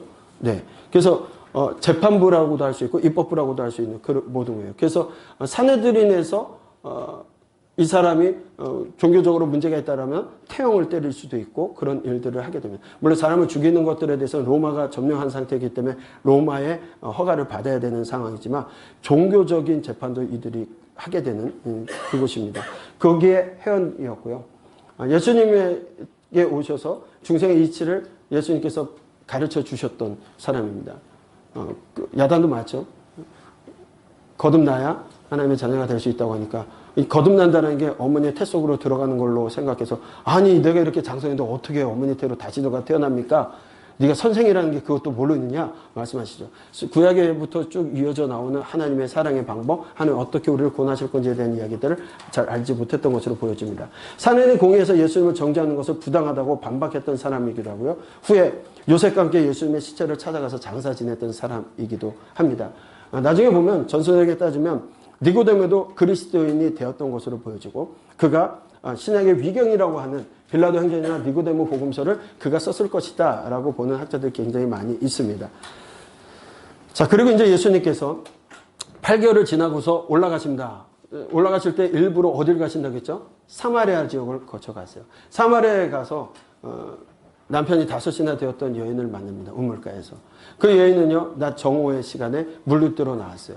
여러분 이스라엘 그 땅은요 덥기 때문에 정오 그 시간에는 정말 태양이 뜨거운 시간이라 사람들이 잘 다니질 않아요. 그런데 그 시간에 나왔다는 것은 다른 사람들을 피해서 일부러 나온 거죠. 다른 사람들에게 뭔가 창피한 부분도 있고. 사실은 이 여인은요 상처 입은 여인이에요. 남편이 5시나 된다라는 건 이혼 증서를 써서 이혼을 당했든 아니면 남편이 죽어서 다음 이렇게 혼자 살 수 있는 시대가 아니었기 때문에 그렇기 때문에 굉장히 아픔이 많은 여인이었습니다. 그 여인이 다른 사람들의 이목 때문에 그렇게 나왔을 때 예수님께서 목마르지 않는 샘물을 주시겠다고 하니까 이제는 물 들어오지 않을 생각에 그렇다면 그 물을 내게 마시게 할 때 예수님과의 얘기 속에 예수님이 바로 그분이신 걸 깨달아요. 예수님께서 5명이나 되는 남편이 이야기를 하시니까 갑자기 이 여인이 뭐라고 얘기하냐면 그런데요 우리 조상들은 여기서 예배해야 된다고 당신네들은 저 예루살렘에서 예배해야 된다고 어디서 하는 게 맞습니까? 라고 얘기를 하니까 많은 학자들은 거기에다 뭐라고 썼냐면 이 여인이 치부가 드러났기 때문에 그 반전적인 이야기로 분위기 반전 차원에서 이 얘기를 했다라고 얘기하는데 아니죠. 예수님을 만나니까 예배에 관심이 생기는 거예요. 예수님을 만나니까 하나님께 어떻게 예배할지를 묻게 되는 거죠. 왜냐하면 그 여인이 예수님과 대화 이후에 나가서 복음을 전하는 일들을 하기 때문입니다. 창피해서 몰래 물을 들어왔던 여인이 나가서 사람들에게 내가 메시아를 만났다라고 전하는 여인으로 바뀌었다라는 거예요. 그런데 예수님께서 얘기하는 가운데 이 말씀을 하십니다. 자, 4장 24절 말씀입니다. 함께 읽겠습니다. 하나님은 영이시니 예배하는 자가 영과 진리로 예배할지니라. 이거요, 개혁판이고요. 개혁 한글판에서 뭐라고 되어 있냐면, 하나님은 영이시니 예배하는 자가 신령과 진정으로 예배할지니라. 신령과 진정으로 예배하는 것이 무엇일까요? 저는 성경에 대해서 이걸 잘 몰랐을 때 신령과 진정으로 예배하는 것이 뭐냐면, 뜨겁게 찬양하고, 뜨겁게 기도하고, 뜨겁게 말씀 듣는 거. 라고 생각을 할 때가 있었어요. 혹 그렇게 생각하고 계신 분도 있겠죠. 그러나 언어적으로 이 모습을 보게 되면 영과 진리라고 하는 것은 성령 받은 이들이 성령 안에서 진리로 말씀으로 드려지는 예배, 그 예배를 하나님 영이신이 예배하는 그렇게 드립니다. 성령 받은 이들이 말씀을 통하여서 말씀 가운데 드려지는 예배만이 예배라는 거예요. 그런데 더 중요한 건 그 앞절의 말씀입니다. 아버지께 참되게 예배하는 자들은 영과 진리로 예배할 때가 오나니 곧 이때라. 아버지께서는 자기에게 이렇게 예배하는 자를 뭐 하신다고요? 찾으신다. 오늘도 하나님께서는 예배하는 곳에 사람들이 모여서 예배하니까 하나님 오시는 것이 아니라 영과 진리로 예배하는 자리에 영과 진리로 예배하는 사람을 찾고 계시다라는 거예요. 예배했다고 해서 예배하는 곳이 예배가 아닙니다. 때로는 구경꾼들 있을 수 있어요. 정말 하나님의 말씀대로 예배드리지 않는다라면 내가 만든 신상과 같이 내가 만든 하나님 앞에 그저 흉내내고 종교적 행위를 하고 있을지도 모른다는 거죠. 여러분 이스라엘 사람들이 애굽에서 출애굽할 때도 하나님이라고 보이는 하나님을 만들었어요. 그 참 하나님이 아니시죠. 여호와 하나님만이 참 하나님이신데 그들은 보이는 하나님을 만들고 그곳에서 예배하며 춤추며 하나님을 즐거워했다라는 거예요. 오늘도 그러고 있는 건 아닙니까? 종교개혁자들이 얘기한 것처럼 또는 후대의 어떤 목사님들이 얘기하신 것처럼 우리는 우상 하나 제대로 만들 수 없는 사람이 날마다 우상을 만들고 있다라는 거예요. 보이는 하나님은 이러신 분이야. 성경에서도 말씀하지 않는 그런 새로운 하나님을 만들고 마치 교회가 예배당에서 목사님이 그렇게 말씀하시는 거예요. 하나님이 이런 존재, 하나님이 이런 분이야. 이렇게 교회에서 하는 것이 맞아 라고 얘기한다면 그곳에 하나님이 계실 수가 없죠. 하나님의 영광이 머물 수 있는 곳이 아니라는 거예요. 예배했다고, 공간이라고. 하나님께서 오늘도 영과 진리로 예배하는 자를 찾고 계시다라는 것. 저희 여러분들이 영과 진리로 예배하는 자가 되어 먼저 되시고 또한 성도들에게 그렇게 영과 진리로 예배하도록 만들어야 되지 않을까 그런 생각을 해봅니다. 예. 그리고 이제 사마리아 사역으로 올라가시게 됩니다. 이제 갈릴리 사역으로 가시게 됩니다. 갈릴리에서는요, 가나 왕의 신하를 고치신 일과 나사렛에 가셔서 고향에서 배척받는 이야기를 하는데 이사야의 이야기를 이방인들에게 구원이 임한 것을 이야기하면서 그 은혜의 해가 왔다고 하니까 유대인들이 화가 났어요. 그래서 예수님이 그 해당에 가셔서 말씀을 전했을 때 그들이 예수님을 끌고 어디로 가냐면 산 낭떠러지로 끌고 갑니다. 그리고 나서 예수님께서 그 다음에 뭐라고 하냐면 그들 사이로 지나가시니라 라고 딱 얘기하고 내용이 없어요. 아마도 이걸 저희가 생각을 해봤어요. 왜 그 사람들이 갑자기 가만히 있었을까? 근데 유대인들은요, 하루에 걸을 수 있는, 안식일 날 걸을 수 있는 거리가 정해져 있어요. 2km 이내입니다. 2km 이상 걸으면 안식일을 안 지킨 거예요. 안 지킨 거예요. 그래서 이들은 일하지 않아야 되는데 2km 이상을 걸을 수가 없어요. 그래서 늘 유대인들이 모이는 지역에서는 몇 명만 모이면 1km 내에 회당이 있어요. 그러면 갔다 와도 2km 미만이 돼야 돼요. 근데 예수님을 모시고 그 산까지 갔는데 누군가 얘기한 것 같아요. 야, 오늘 안식일인데 벌써 여기까지 왔어. 그래서 얼음하고 됐을 때 예수님께서 지나가신 거냐? 웃자고 하는 얘기고요. 예수님께서 능력으로 지나가셨겠죠. 어쨌든 그런 일들도 있습니다. 그리고 이제 가버나움으로 이사하시게 돼요. 받아들이지 않고 배척만 합니다. 다른 지역에서는 예수님이 전하면요, 믿는 사람이 있고 배척하는 사람들이 있었는데 나사렛에서는 모두가 다 예수님을 몰아내요. 배척해요. 그래서 가버나움으로 이사 오시게 되고 그것을 이상히 여기실 정도로 생각하셨다라고 복음서에 말씀하고 계십니다. 자, 가버나움에 제자들 다시 부르시고 갈릴리 복음 전파를 시작하시고 가버나움 사역을 하시게 됩니다. 자, 지도를 통해서 보시게 되면요. 자, 먼저 예루살렘에 가셨다가 올라오시고요. 그 다음에 이제 돌아오시는 길에 사마리아 여인을 만나시게 되었고요. 왕의 신하를, 가나 지역에서 왕의 신하를 고치시고, 그 다음에, 나사렛으로 갔는데, 그 나사렛에서 배척을 당하십니다. 그리고서 어디로 가십니까? 가버나움. 이제는 이제 가버나움이 예수님의 선교 전초 기지가 되어서 그곳에서부터 시작을 하시게 되죠. 그래서 가버나움에서 베드로, 안드레, 빌립, 나다넬, 요한, 야고보를 다시 부르셔요. 아마도 이쪽에 가실 때는 먼저 제자를 따로 보내셨던 것으로 보여지고요. 그리고서 이제 이곳에서 다시 부르시는 사건이 있게 되어지고, 갈릴리 순회 전도를 1차 순회 전도를 하시고, 마지막 레이 마테를 부르시는 것으로 해서 1년차 공생애를 마치시게 됩니다. 자, 네, 이것은 네. 갈릴리 해변에서 고기를 잡던 베드로, 안드레, 요한, 야고보 제자를 부르시게 되고, 그 예수님의 부르심을 듣게 된 제자들이 모든 것을 다 버려두고 예수님을 따른다. 우리가 자꾸 얘기할 때 이 예수님의 제자들은 무식한 베드로 이렇게 얘기하지만 그때도 말씀드린 것처럼 배를 버려두고 왔어요. 그물을 버려두고 선주였습니다. 선주. 무조건 무식하다는 게 아니라 그때 가난하고 못 사는 정도는 아니라 배를 갖고 있었던 사람이다. 당시에 배를 갖고 있었다는 건 굉장한 부자죠. 그런 의미를 갖고 있습니다. 자, 가버나움. 여기 지금 보이는 게 이제 베드로의 집, 예, 이런 교회가 있죠. 가버나움의 해당의 모습. 사람들이 모이는 그 해당에서 주님께서 또 말씀을 가르치고 천국 복음을 전파하신 내용들이 기록되어져 있습니다.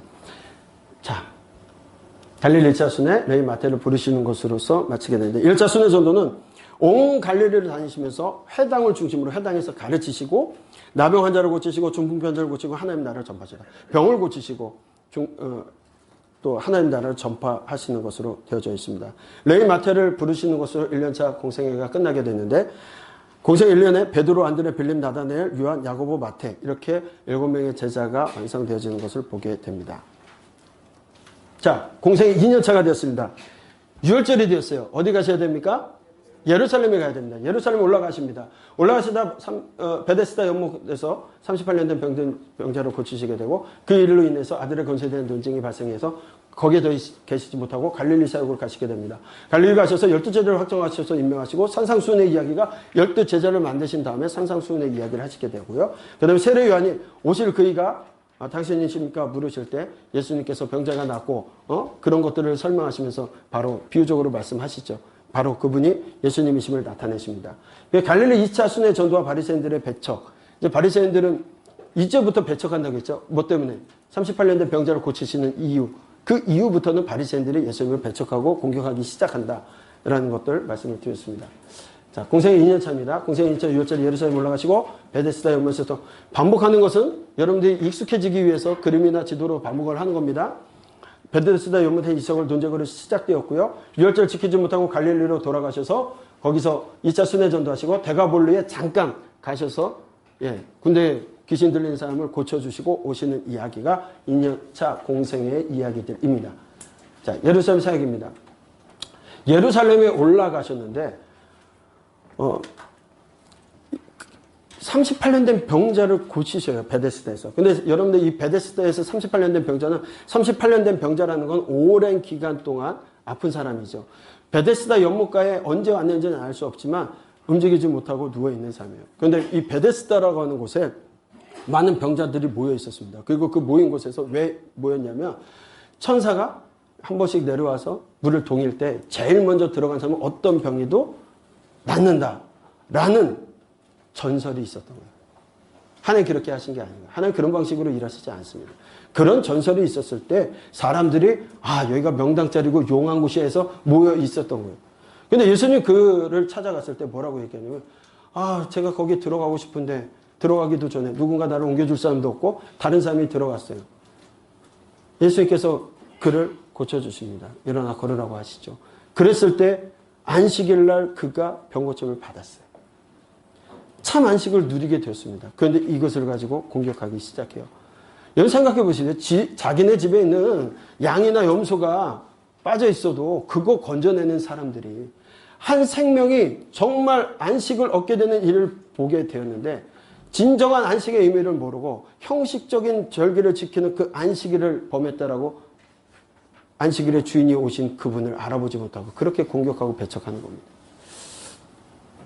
유대인들이 이로 말미암아 예수님을 죽이고자 합니다. 왜냐하면 안식일도 범했는데 당신 무슨 권세로 했냐 했더니 하나님의 아들, 하나님과 동등됨을 취하였기 때문에 그들이 배척하기 시작했다라고 되어져 있습니다.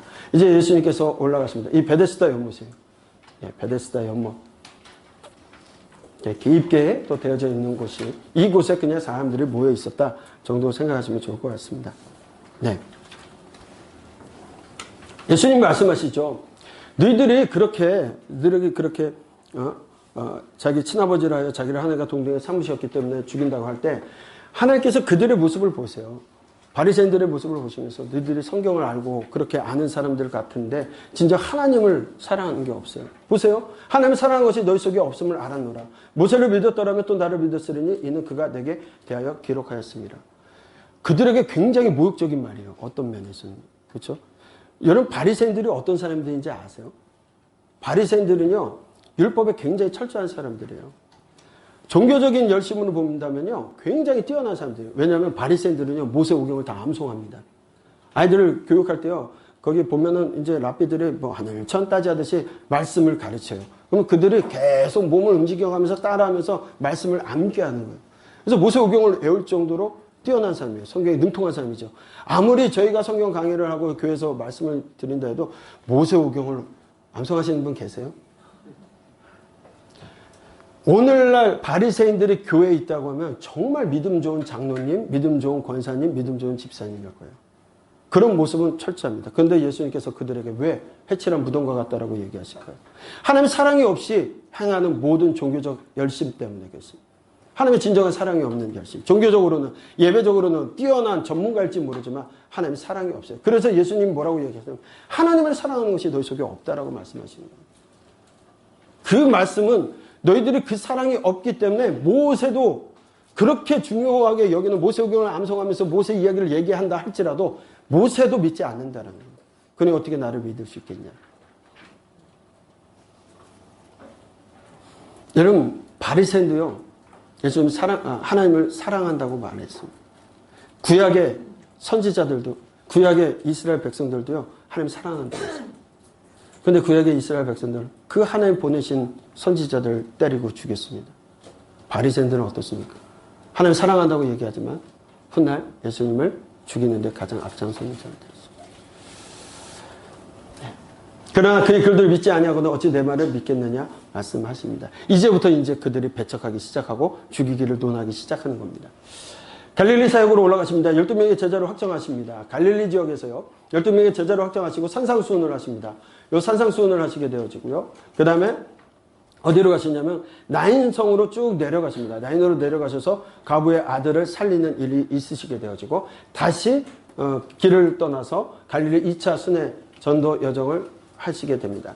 아마도 이 모든 것들이 중부도로 그 길이 나눠져 있는 길들을 통하여서 가게 될 겁니다. 그리고 가버나움에 오셔서 갈릴리 바닷가의 비유 설교를 10개의 비유 설교를 하시게 되어지고요. 그 다음에 가버나움 가는, 그 다음에 바다를 잔잔케 하시는 일들이 있었고, 거라사에 귀신 들린 사람을 고치시고, 가버나움을 가는 길에 혈루증 여인을 고치시는 일들이 공생의 2년차에 있게 되어집니다. 주로 이제 공생의 2년차의 사역은 어디를 중심으로 이루어집니까? 갈릴리를 중심으로 이루어지기 때문에 여러분들이 알고 있는 갈릴리 지역에서의 사역이 많은 부분, 상부 갈릴리가 아닌 이상은 요 2년차에서 이루어지고 있다라는 거 기억하시면 좋을 것 같습니다. 자, 예수님께서 12제자를 부르시고 자신의 권능이 더러운 귀신을 쫓아내며 모든 병과 모든 약한 것들을 고치시는 권능을 주십니다. 예수님 12제자를 확정하시고 그냥 내보내시는 것이 아니라 하나님의 능력을 주시고 그들에게 그 일들을 감당할 수 있게끔 하셨어요. 예수님께서 또한 산상수훈을 통해서 예수님 말씀하시는데, 예수님이 이 땅에 오신 것은 율법이나 선지자를 폐하러 온 것이 아니라 완전하게 하려고 오셨다라고 말씀합니다. 여러분, 율법이 하자가 있어서 예수님이 오신 게 아닙니다.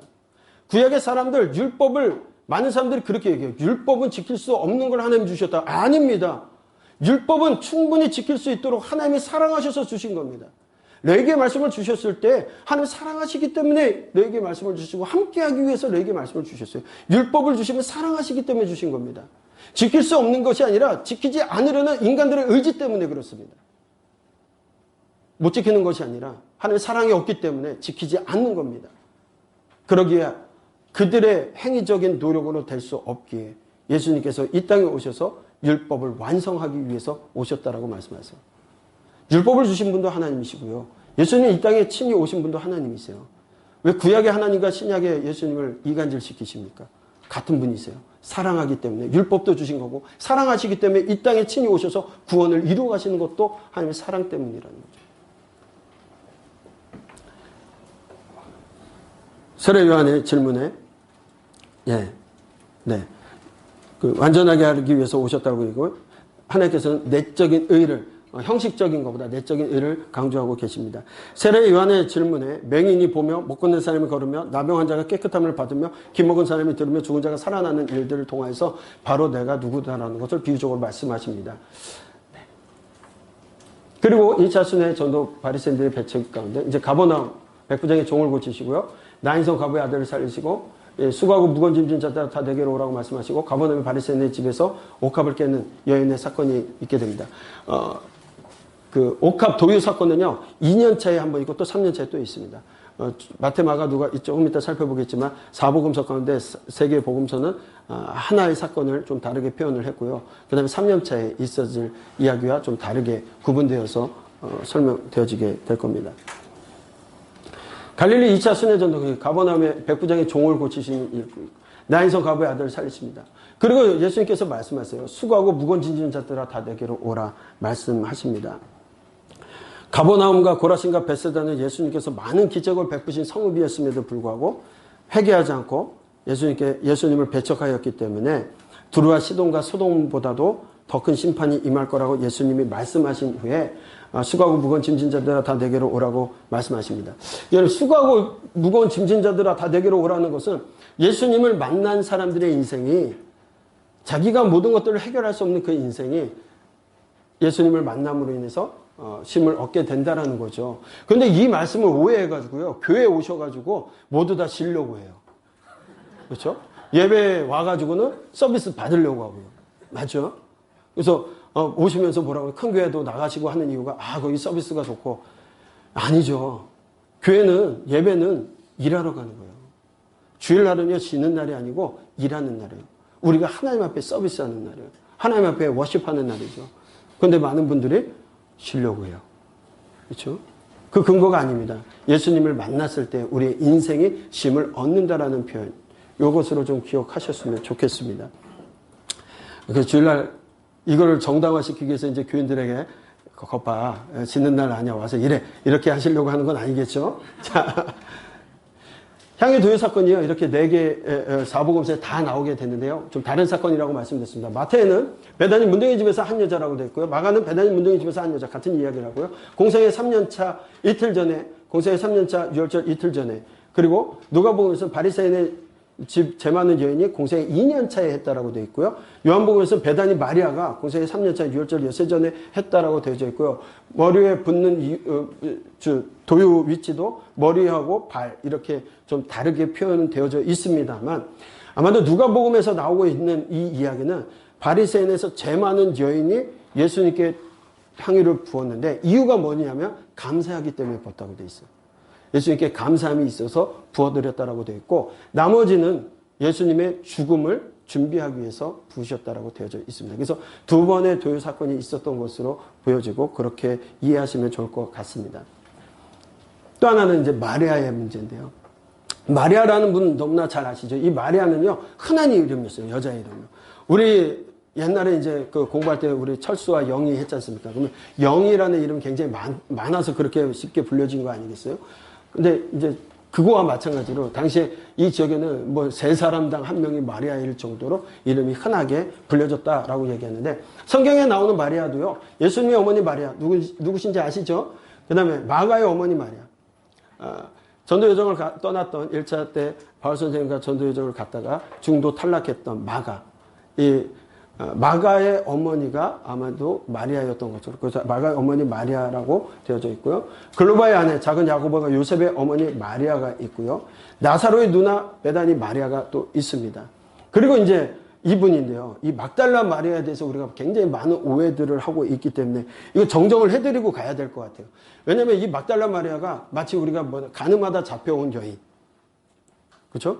그래가지고 예수님께서 뭐 어떻게 합니까? 그들이 예수님을 시험하려고 잡아왔을 때 예수님이 그러면 땅에 글씨 쓰면서 죄 없는 자가 먼저 던져라, 돌을 던져라.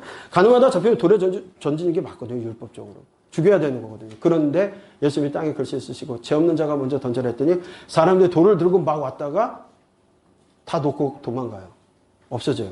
근데 예수님이 뭐라고 얘기하냐면 나도 너를 정죄하지 않을 것이다. 다시는 범죄치 말라고 말씀하시죠. 그 여인이 막달라 마리아라고 얘기를 하셔요. 맞습니까? 그렇게 알고 계신 건 아니에요? 그렇게 얘기하시는 분들이 많죠. 이게 언제 일어난 일이냐면요. 400년 정도 됐을 때 교양 중에 한 분이 설교를 하면서 그렇게 한 번 얘기를 했어요. 그랬더니 한 1600년 동안을 이분은 가늠하다 잡힌 여인이 되어버리셨어요. 우리가 천국에 올라가서 봤을 때 나 그 사람 아닌데 하면 어떡하겠어요. 그렇죠? 이 막달라 마리아는 어느 분이세요? 귀신 들렸다가 7귀신 들렸다가 고침을 받았던 분이고 그리고 나서 이분은 예수님의 사역을 쫓아다니면서 예수님이 십자가에 달리실 때도 함께 있었고 부활하셨을 때도 그곳에 찾아갔던 여인 중에 한 분입니다. 그거는 좀 정정을 하고 가면 어떨까 하는 생각이 들어서 말씀드립니다. 네. 그리고 이제 갈릴리 바닷가에서 13개의 중요 비유에 대한 이야기들을 합니다. 마태복음 13장에 보게 되면 이제 마태복음 13장, 마가복음, 그다음에 누가복음에 쭉 나오는 이야기들이 13가지의 비유가 있습니다. 첫 번째 땅에 떨어진 씨 비유가 있고요. 겨자씨 비유, 누룩 비유, 그다음에 가라지 비유, 밭에 감추인 보화의 비유, 그다음에 좋은 진주 비유, 각종 물고기 모으는 비유가 있고요. 그다음에 마가복음에는 등불과 등경 비유, 자라나는 씨 비유, 겨자씨 비유가 있습니다. 누가복음에서는 한 부자의 비유, 자기를 위하여 재물을 쌓아두지 말라고 말씀하셨던 그 내용이 있게 되어지고요. 지혜로운 종과 악한 종, 열매 맺지 못한 무화과 나무의 비유를 통하여서 이 중요한 13개의 중요한 비유의 말씀들을 하시게 되는 것 기억하시면 좋겠습니다. 그 다음에 이제 갈릴리 2차 순회 전도와 바리새인의 배척이 있게 되고요. 그 가운데 가다라 지방 대가볼레에서 바다를 잔잔케 하시고 귀신 들린 사람을 고치게 됩니다. 여기 귀신 들린 사람을 고쳐요. 여기서 보면 거라사 가다라 지방이라고 얘기하는데 그건 조금 이따 살펴보겠는데요. 이 지역에서 돼지를 키우던 사람들이 있었다는 거죠. 이방 땅이기도 하지만 그곳에서 유대인들은 돼지를 율법적으로 가까이 하거나 사육하거나 먹질 않습니다. 근데 그 바로 지역에 돼지를 수천 마리를 이렇게 키우는 곳이 있었다는 것은 아마 로마 군인들을 그 진영에 있었기 때문에 로마 군인들에게 먹거리를 제공했던 곳이 아닌가. 물론 이방인이 그렇게 했을 가능성도 있고요. 때로는 유대인이지만 돈을 벌기 위해서 그렇게 했던 유대인이 아닐까 하는 생각도 듭니다. 그곳에서 귀신 들린 자를 고치세요. 그렇죠? 그래서 돼지들이 다 어디로 숨을 대죠. 숨을 대어 죽습니다. 그래서 그런지 우리가 고사지 낼 때 왜 돼지 머리를 갖다 놓고 거기에다 돈을 꽂고 그러죠? 아마 그때부터 귀신의 역할을 아니겠지만 거기서 근거하는 건 아니겠지만 그렇습니다. 그리고 혈루증 여인을 고치시는 이야기, 해당자 야이로의 딸을 살리신 이야기가 가버나움으로 돌아오신 길에서 있었던 그 길에서 있었던 일들입니다. 가다라 지방이 거라사 지방인가? 이거는요. 바다 건넌 거라사인이라고 마가복음에서 나오고요. 마태복음에서는 가다라 지방이라고 되고 누가복음에서 거라사인의 땅이라고 되어 있는데 이것들은 왜 그러냐면요. 가다라 지방의 한 마을이 거라사라는 좀 작은 지역이에요. 가다라 지방의 한 마을이 거라사. 여러분 그거 아시죠? 갈릴리에서의 나사렛이죠. 예전엔 그거 모를 때는 나사렛이 큰 동네인지 갈릴리가 큰 동네인지 모르지 않습니까? 그렇죠? 근데 갈릴리 안에 나사렛이라고 있는 것처럼 여기 역시도 가다라라는 지방에 거라사 이렇게 도시가 있는 것으로 보시면 좋을 것 같고요. 그래서 마가는 좀 좁게, 마태는 좀 더 포괄적으로 지방명을 사용한 것으로 보여지고 거라사라는 것은 오늘날 에라시라고 부르게 되는데 뭐 요즘 또 나오는 책들에는 다른 지역이었을 것이다. 뭐 이렇게 또 표현도 하기도 합니다. 뭐 그 정도 기억하시면 좋을 것 같아요. 돼지사육의 얘기는 제가 말씀을 드렸습니다. 자, 이제 공생의 3년차가 됐습니다. 6월절이 됐습니다. 어디 가셔야 될까요? 예루살렘 올라가셔야 되는데 갈 수가 없으셨어요.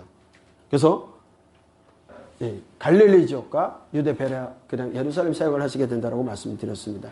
아직 때가 되지 않는데 그렇기 때문에 이방 지역을 두루다니시면서 예수님께서는 예수님의 제자들에 대한 이야기, 예수님의 제자들에게 교육을 집중적으로 하는 시기이기도 합니다. 그래서 첫 번째 갈릴리 북부지방 가버나움을 중심으로 북부지방을 많이 다니시게 되고 그 다음에 이제 그 북부지방의 베세다 근처에서 가버나움이나 가울라니티스 베세다에서 오병이어의 기적이 있게 되어집니다. 아마 저희 목사님께서 제일 처음 얘기하면서 12강줄이 남긴 거 그거 누구에게 갔을까 이런 데에 관심이 없죠. 성경은요. 근데 꼭 거기에만 연구하고 몰두하는 분들이 있어요. 네. 오병이어의 기적이 있어서 이 일을 통해서 기적과 이적은 표적을 나타낸다고 했지 않습니까? 예수님께서 요한복음에서는 나는 생명의 떡이라고 말씀하시잖아요.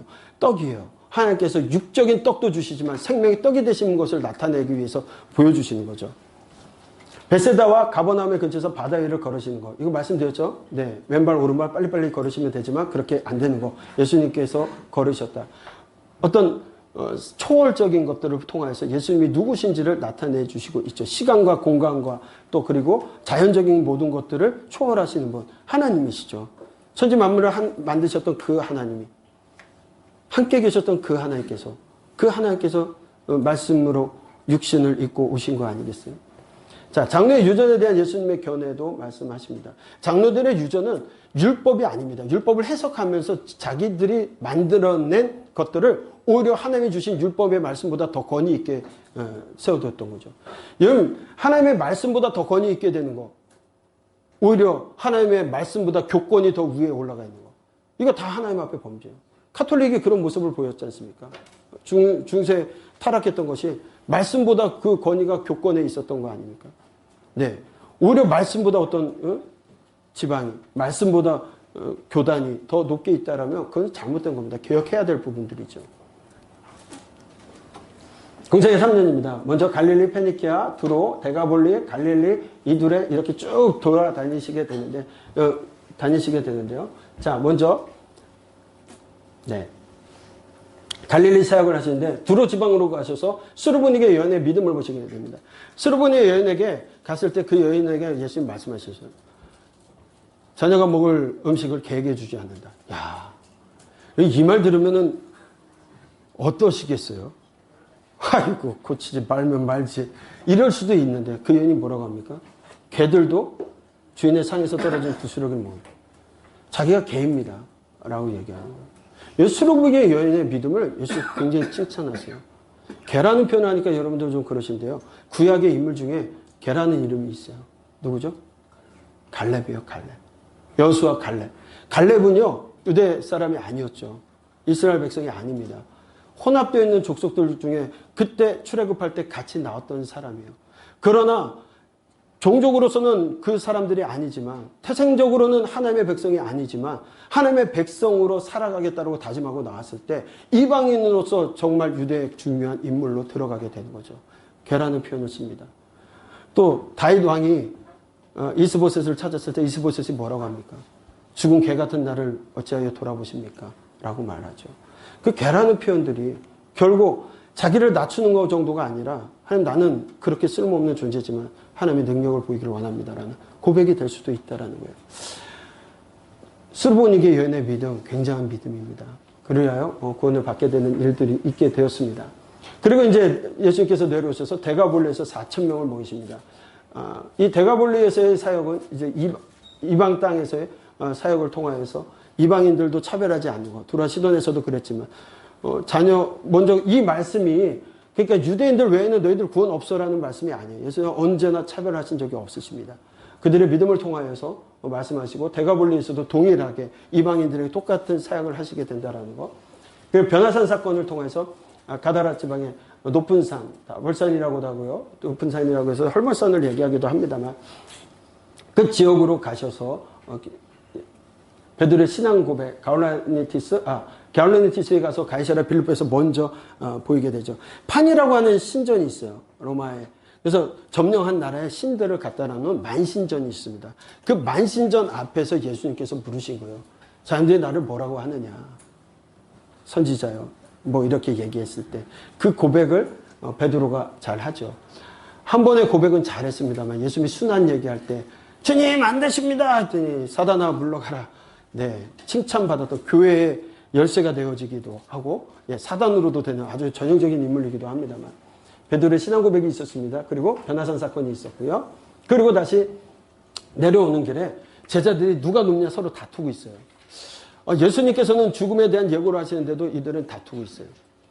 참 안타까운 일들이 있습니다. 그리고 예수님께서 70일 전도단에서 베레아로 파송하시고 그리고 초막절의 중간에 잠깐 예루살렘을 방문하시고 베라에서 사역을 하십니다.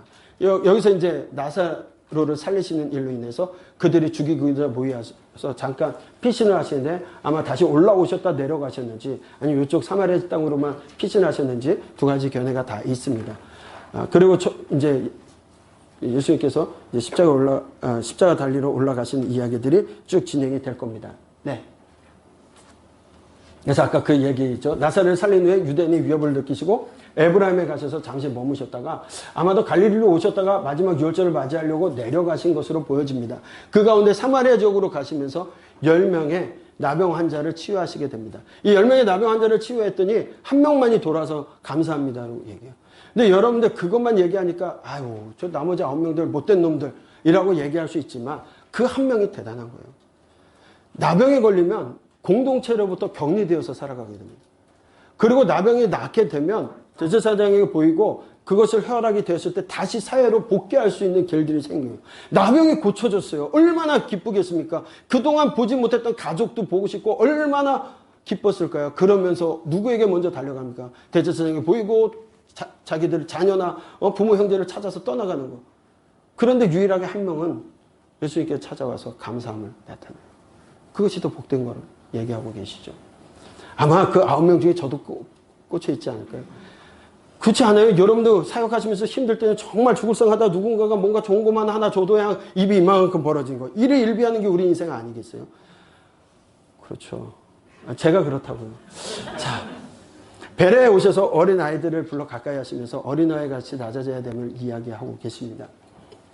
그리고요, 그 다음에 부자 청년에 방문하는데 부자 청년이 돈이 많은 거로 고민하면서 떠나게 되는 거.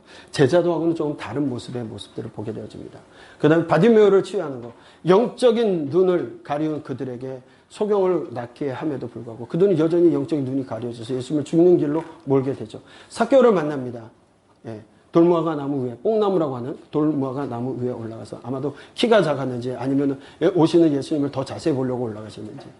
네, 삭개오를 만나시고 그 집에 거하시게 되고요. 공에서 예수님을 죽이기로 모의했던 일들이 있게 되고 그 사건 이후에 향유를 붓는 마리아 이야기, 예수님의 죽음을 준비하기 위해서 향유를 부르고 유월절에 예루살렘을 오르시는 이야기가 공생의 3년의 마무리가 되어지는 이야기들입니다. 자, 이 높은 산을 가울라니티스 헐몬산으로 보는 견해도 있고요. 반면에 이제 가이사랴 빌립보에서 6일 거리에 있다는 것을 인하여 갈릴리 호수 남쪽에 있는 다볼산으로 보는 견해도 있습니다. 근데 다볼산은 굉장히 높은 산은 아니에요. 그렇죠? 예루살렘이 818m면 사마리아 지역이 500m 정도로 떨어졌다가 다시 갈릴리 지역은 550 정도, 그 정도이기 때문에 다볼산이 그렇게 높은 산은 아닙니다. 그러나 헐몬산은 2700m가 넘는 굉장히 높은 산이고요. 두 가지 견해가 다 있기 때문에 설명을 해드립니다.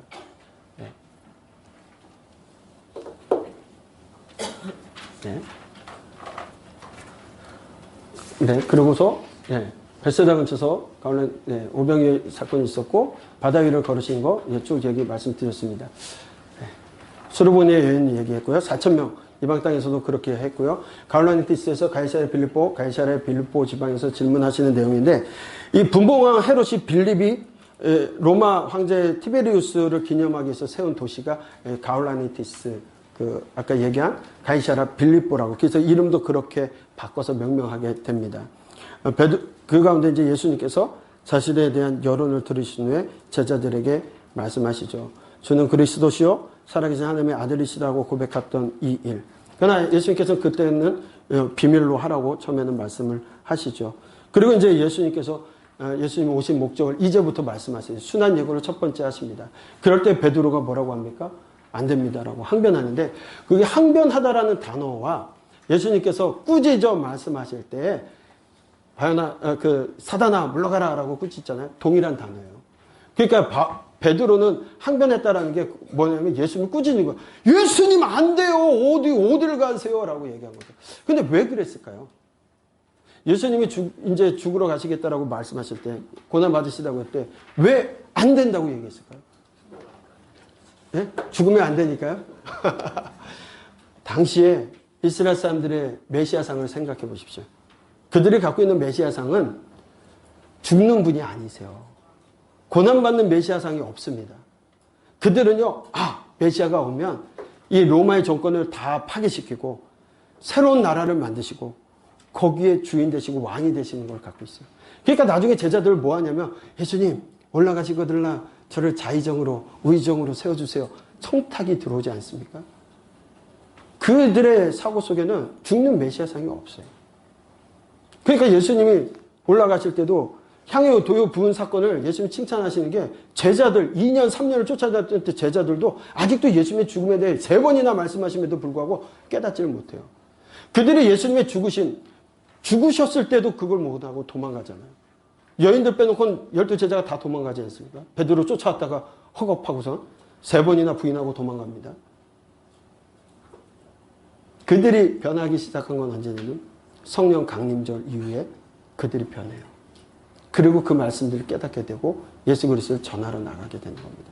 그 전까지는 그런 모습들 때문에 항변도 하고 청탁도 하고 그런 일들이 지속적으로 있었던 거죠. 가이사랴 판신전이 있었던 지역이었고요. 네. 그래서 요 앞에, 요 어디 근처겠죠. 그곳에서 예수님께서 물으셨던 이야기. 네. 그리고 예루살렘에 올라가시는 길에 사마리아를 통해서 제자가 되고 싶어하는 세 사람을 만나시고요. 7,000명 전도를 둘씩 짝지어서 베레아 지방에 보내시고요. 초막절 중간 그때 예루살렘 성전에 올라가셔서 가르치는 일들도 있게 되어집니다. 그리고 이제 나사로를 살리셔요. 마리아 마르다 만나시고요. 베레아에서 예수님께서 3개월 정도 가르치시고 날 때부터 소경된 자를 고치시고 수전절에 성전에서 목자의 양에 대해서 올라가셔서 설교하시는 일들도 있습니다. 그리고 부자 청년을 만났는데 베레아 사역 3개월 하시고요.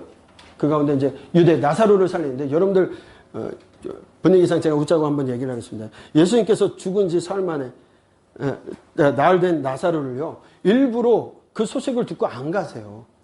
거기에 더 며칠을 머물렀다가 가셨어요. 가셔가지고는 나사로가 죽지 않았다고 얘기하니까, 부활할 것을 얘기하니까 믿지를 않아요. 예, 뭐라고 얘기를 하냐면, 예수님 나중에 훗날 부활할 것을 믿습니다 얘기해요. 예수님 지금 살리시겠다고 하는데도 그래요. 그러고서 예수님이 딱 가셔서 나사로야 나오라 그러시죠. 죽은 자여 나오라 하지 않아요. 왜 나사로만 할까요? 거기 가족묘를 써요. 공동묘지예요. 그래서 죽은 자여 나오라 하면 거기 있는 사람들 다 나올까봐 나사로가 꼭 집어 나사로야 나와라 그렇게 하셨다라고. 네. 나사로를 살리십니다. 근데 이 사건으로 인해서 예수님을 죽이려고 해요. 그렇죠? 이제 모의하기 시작합니다. 그래서 예수님께서 에브라임으로 피신을 하시게 되고요. 아까 말씀드린 것처럼 사마리아 10명의 나병 환자를 고치시는 이야기, 베레에서 예수님이 어린아이들을 가까이 하게 하고 금하게 하지 못하게 하시고 어린아이와 같이 낮아져야 된다는 걸 말씀하시는 이야기들이 요 가운데 있게 되어집니다. 그리고 이제 여리고에 갔는데 부자 청년을 만나게 되는데, 이 부자 청년은요, 예수님께서 하나님을 사랑하고 이웃을 사랑하고 그런 이야기들, 율법을 지키라고 얘기했더니, 지금 저는 그걸 다 지키고 있습니다. 그랬더니 뭐라고 얘기했냐면, 너가 갖고 있는 모든 재산을 가난한 사람에게 나눠줘라 했더니, 이 사람이 뭐라고 하냐면, 근심하면서 집에 가요. 왜? 재산이 많은 거로. 그렇죠? 재산이 많으면 근심할 수밖에 없어요. 없으면요, 근심이 없어요. 어차피 있을 게 없으니까. 그렇죠? 근데 많은 분들이 이 부에 대한 신앙을 갖고 있는 것 같아요, 우리가. 교회 다니는 이유도 교회 나오면 건강해지고 교회 나오면 부자 되고, 정말 그럴까요? 예수님의 12 제자들의 죽음의 모습을 보면 여러분 그렇게 말할 수 없어요. 가장 복되다고 하는 예수님의 12 제자, 한 명은 아니지만 12 제자 가운데 여러분 죽음의 모습을 보면 그게 복이었거든요. 하나님의 복. 근데 하나님의 복은 지금 우리가 누리고 있는 그런 복과는 다른 개념이세요. 하나님과 동행 동거하는 것이 가장 큰 복인데, 오늘날 우리는 교회 나오면 부자 되고 교회 나오면 똑똑해지고 교회 나오면 출세하고 그런 식으로 혹시 가르치고 복음을 전염시키고 있는 건 아닌가요? 오염시키고 있는 건 아닌가요? 아이들에게 성경 영어로 가르치고 영어 공부도 되고 성경도 읽을 수 있다. 여러분, 성경이 영어 공부하려고 만들어진 거 아니지 않습니까? 그렇죠? 하나님의 말씀을 배우려고 하는 건데 오히려 우리는 이 세상의 편익을 얘기하면서 변질시키고 오염시키고 있는 건 아닌지. 부자가 돼야 된다라고요? 네, 하나님을 잘 믿으면 부자 될 수도 있습니다. 그렇죠? 하나님을 잘 믿기 때문에 하나님께서 복을 주셔서 출세할 수도 있습니다. 하나님을 잘 믿으면요, 하나님께서 복을 주셔서 건강해질 수도 있습니다. 그러나 그것이 우리의 목적일 수는 없습니다. 하나님께서 주시는 것은 때로는 어떤 사람에게 가난도 주실 수 있고요, 병든 모습이 될 수도 있어요. 그렇죠? 하나님을 위해서 병든 사람, 하나님께 쓰임받았던 사람들이 병 없이 살아간 사람들이 얼마나 많이 있어요. 예? 사도행전에 보면 바울 선생님, 간질인지 안질인지 그것이 있는데도 내 은혜가 네게 족하다 해서 평생 죽을 때까지 하나님께 달려갈 길을 다 갈 때까지 달려가신 그분은 병을 갖고도 그렇게 살아가셨어요. 그게 하나님의 뜻이죠. 하나님 말씀하실 때 뭐라고 얘기하시냐면, 여러분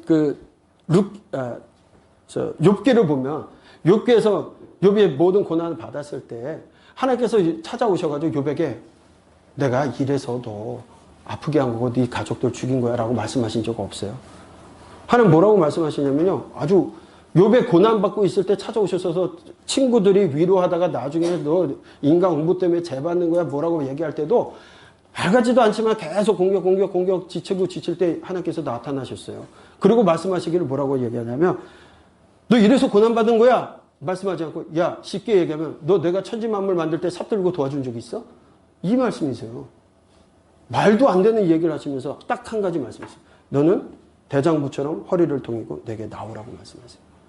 대장부처럼 허리를 동이고 내게 나오라는 건 넘어지고 쓰러졌고 아프면 아픈 그대로 나오라는 거예요. 하나님의 뜻대로 살아가는 것이 중요한 것이지, 부자가 되고 출세하고 그렇게 사는 것이 우리의 목적이 될 수는 없다라는 거예요. 그리 살아가는 것이 하나님의 뜻이지. 네, 부자 청년은 결국 아마 그것을 포기 못했다는 하나님의 뜻 가운데 살아가지 못하게 되었겠죠. 네. 여리고서 바디메오를 고치십니다. 눈뜬 장님들이 많은 그들에게 눈먼 장님을 보게 하는 그 사건을 통해서 하나님이 누구신지를 보여주고 계시고요. 여리고서 예루살렘에 들어오는 길에 삭개오를 만나십니다. 세리, 삭개오, 마태도 그랬고요. 로마의 정부를 위해서 일하는 사람이라 생각해서 죄인 중에 가장 큰 죄인이라고 생각했던 사람. 예수님께서는 병든 이들과 함께 해야 되는 것, 병든 자에게 유언이 필요한 것처럼 예수님은 이런 소외되고 또는 버려지는 사람들, 남들이 욕하는 그들을 위해서 오신 거죠. 낳고 천한 이들을 위해서 오셨습니다. 유대 베레 사역 가운데 이제 예수님을 죽이려고 모의하고요, 마리아가 향유를 부은 사건, 3년 차에도 2년 차에도 있었고 3년 차에도 있었다 말씀드렸습니다. 이제 예루살렘 사역으로 올라가시게 됩니다. 예수님께서 이를 낙이 타고 예루살렘에 입성합니다. 호산나 다윗의 왕이요 찬송하리로다. 호산나 호산나 부르면서 종려나무까지 흔들면서 맞이했던 그들, 6일도 되지 않아서, 며칠 되지 않아 예수님을 십자가에 못 박으라고 그렇게 외치는 자들로 변해갑니다. 두 번째 성전 숙청하는 거고요. 무화과 나무를 저자합니다. 열매 맺지 않는 무화과 나무를 저자하십니다. 여러분 이스라엘을 갖다가 구약에서도 지속적으로 하나님께서 비유적으로 말씀하실 때 무화과 나무라고 얘기하세요. 그 무화과가 열매가 없다. 물론 열매 맺는 때가 아닌데도 풍성하게 잎사귀가 있었어요. 열매를 맺는데 없어요. 열매 맺지 않는 이스라엘을 비유적으로 말씀하시면서 마르게 하시는 그 모습도, 저주하시는 그 모습도 보게 됩니다. 그런데도 그들 깨닫지 못합니다. 그 일을 보면서 제자들도 우와, 말씀하신 대로 이게 죽었네? 그렇게 생각하고 있죠. 화요일날 종교 지도자를 마지막 질문 공사 예수님의 답변, 감난산에서 제자를 가르치시는 일들도 있게 되어집니다. 네, 이게 종려나무입니다. 종려나무의 가지, 요거를 가지고 흔들어댔던 거고요.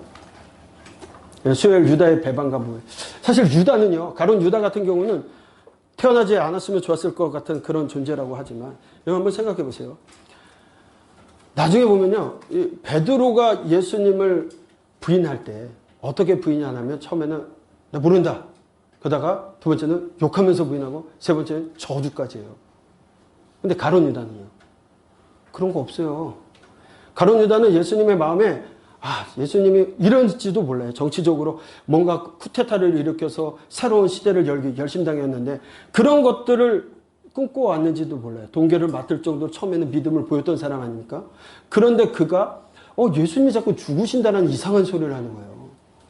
이거 분명 올라가서 뭔가를 새하를 변혁시키고 바꿔야 되는 메시아인데 죽으신다고 하니까 이거 예수님 이러시면 안 될 텐데 정신을 좀 차리시게 할까? 그런 마음으로 팔았는지도 모르겠어요. 성경엔 그런 얘기가 없습니다. 그러나 은 30을 주고 팝니다. 그 팔 때 저주하며 욕하며 한 거 없어요. 이분이 예수님이세요. 이렇게 일러주고 로마 병들이 잡아갔어요. 그런데 그는 돌이키고 회개할 기회조차 자기 스스로 박탈해버립니다. 베드로는요, 더한 죄를 졌음에도 불구하고 다시 돌이키고 죽을 때까지 하나님의 사역을 감당해요. 이 모습이 참 대조적으로 보여집니다. 유다의 배반과 모의하는 것들. 그리고 유월절 만찬 잡히시고 철야신 분 베드로의 배반.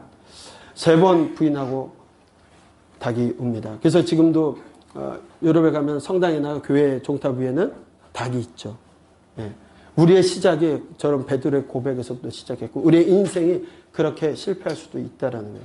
성경은 그걸로 끝나는 것이 아니라 요한복음에 보면 21장에 베드로의 회복을 다시금 하나님께서 소명을 주시는 것으로 이야기가 끝나요. 요한복음 20장에서 끝나도 아무 문제가 없을 정도로 딱 마무리가 되어집니다. 그런데 21장에 베드로를 만나시고 바요나 시몬아 내가 나를 사랑하느냐 3번 물으시고 내 양을 먹이라 내 양을 치라 내 양을 먹이라고 말씀하시는 그 사건을 통해서 실패한 인생을 찾아오셔서 그에게 다시 사명을 주시는 그 하나님의 모습을 우리가 볼 수 있게 되어집니다. 네. 겟세마네에서 감람나무 있는 이 겟세마네에서 예수님께서 기도하세요. 겟세마네 기도하시는데 얼마나 고뇌하시며 고통 속에 기도하시는지 땀방울이 핏방울이 되었다라고 표현합니다. 자, 예수님은 무엇 때문에 그렇게 고뇌하셨을까요? 고통하셨을까요? 어떤 분들 이렇게 보면은 책자에 보면 예수님이 죽는 것이 두려워서 이 잔을 내게서 옮기시옵소서. 그러나 나의 뜻대로 하지 마시고 아버지 원대로 되기를 원하나이다. 이렇게 말씀하셨다고 해요. 정말 그럴까요? 천하 만물을 창조하셨던 그 하나님이 우리를 사랑하셔서 오신 그 하나님이 죽는 것이 두려워서 그렇게 고뇌하며 고통했을까요? 다니엘과 세 친구분들 뜻을 정한 그분들도요. 그래 죽이면 죽으리라. 에스더만 얘기한 게 아니죠. 나 죽여봐. 하나님께서 우리를 구원하실 것이고 그리 아니하실지라도 내가 그리 아니하겠다라고 얘기했던 그분들도 있었죠. 오늘날 저 어둠의 세계에 있는 야쿠자 같은 애들도요. 신뢰를 지키다고 배 가르고 죽기도 해요. 그 죽음이 두려워서 예수님이 그렇게 고뇌하면서 기도하셨다? 아니요. 그 부분은 다르게 해석이 되지 않을까요? 하나님을 영접하는 자, 그 이름을 믿는 자들에게 하나님의 자녀가 되는 권세를 주셨음에도 불구하고 영접하지 않고 받아들이지 않는 저들을 하나님의 사랑을 깨닫지 못하는 저들을 보면서 가슴 아파하지는 않으셨을까요? 겟세마네에서 예수님이 고뇌하며 기도하십니다. 제자들에게 깨어있으라고 3번 말씀하심에도 그들이 피곤한지 잠에 들어있고 결국 예수님이 십자가에 달리는 길 가게 됩니다. 붙잡히시죠. 네. 제자들이 유월절 준비하는 거고요. 겟세마네 동산에 가셔서 기도하시고 동산에 체포당하시고 제자들 도망치게 되어집니다. 다 제자들이 도망가요. 네. 그리고 베드로만 몰래 따라왔다가 3번 부인하는 사건이 되어지게 되고요. 금요일에 첫 번째 재판 대제사장 안나스 앞에서 하게 되고요. 두 번째 재판 대제사장과 산헤드린에서 하게 되는데 이 모든 세 번째 재판이 절차를 합법하기 위해서 하는 것이지 정당한 합법적인 재판이 아니에요. 예수님은 어떤 죄를 지은 것도 아닌데. 그렇죠? 그리고 또한 누구에게 빌라도에게 고난받으시잖아요. 빌라도 역시도 예수님이 죄 없는 것을 알고 있죠. 예수 죄 없다고 얘기하잖아요. 그럼에도 불구하고 왜 놔주지 않느냐는 거죠. 빌라도의 고난받은 이유는 빌라도는요. 로마로부터 총독의 역할을 감당하기 위해서 온 사람이에요. 그러면 로마 정부는요. 그 나라들을 점령했을 때 그 나라에서 반란이라든가 어떤 쿠데타 같은 게 일어나지 않게끔 총독들을 보내고 그 총독이 해야 될 가장 중요한 업무가 질서와 안정이에요. 그런데 사람들이 밀란을 일으킬 것처럼 막 그렇게 분위기가 잡혀지니까 죄가 없는 걸 알면서도 불구하고 내어주게 되죠. 비겁한 거예요. 모든 것이 합법적으로 비겁함과 불법적인 것들이 자행되어서 예수님을 십자가에 달려 돌아가시게 만듭니다. 예수님은 죽으러 이 땅에 오셨어요. 아니, 죽음을 알고도 오셨어요. 그러나 예수님의 죽음은 이 사람들을 이용해서 이 사람들의 쓰임 받아서 예수님을 죽인 게 아니라 저들의 악한 것들이 예수님을, 그들의 약한 선택이 예수님을 죽음으로 몰아가는 거죠. 6시 30분에 네 번째 재판 빌라도 앞에서 받고요. 다섯 번째 재판 헤롯 앞에서 받고 조롱당하십니다. 우주의 하나님이, 우리 인간을 창조하신 그 하나님이, 세상 만물을 창조하신 그 하나님이 두부만도 못한 그 뇌를 갖고 있는 그 사람들의 판단에 의해서 죽음당하시죠.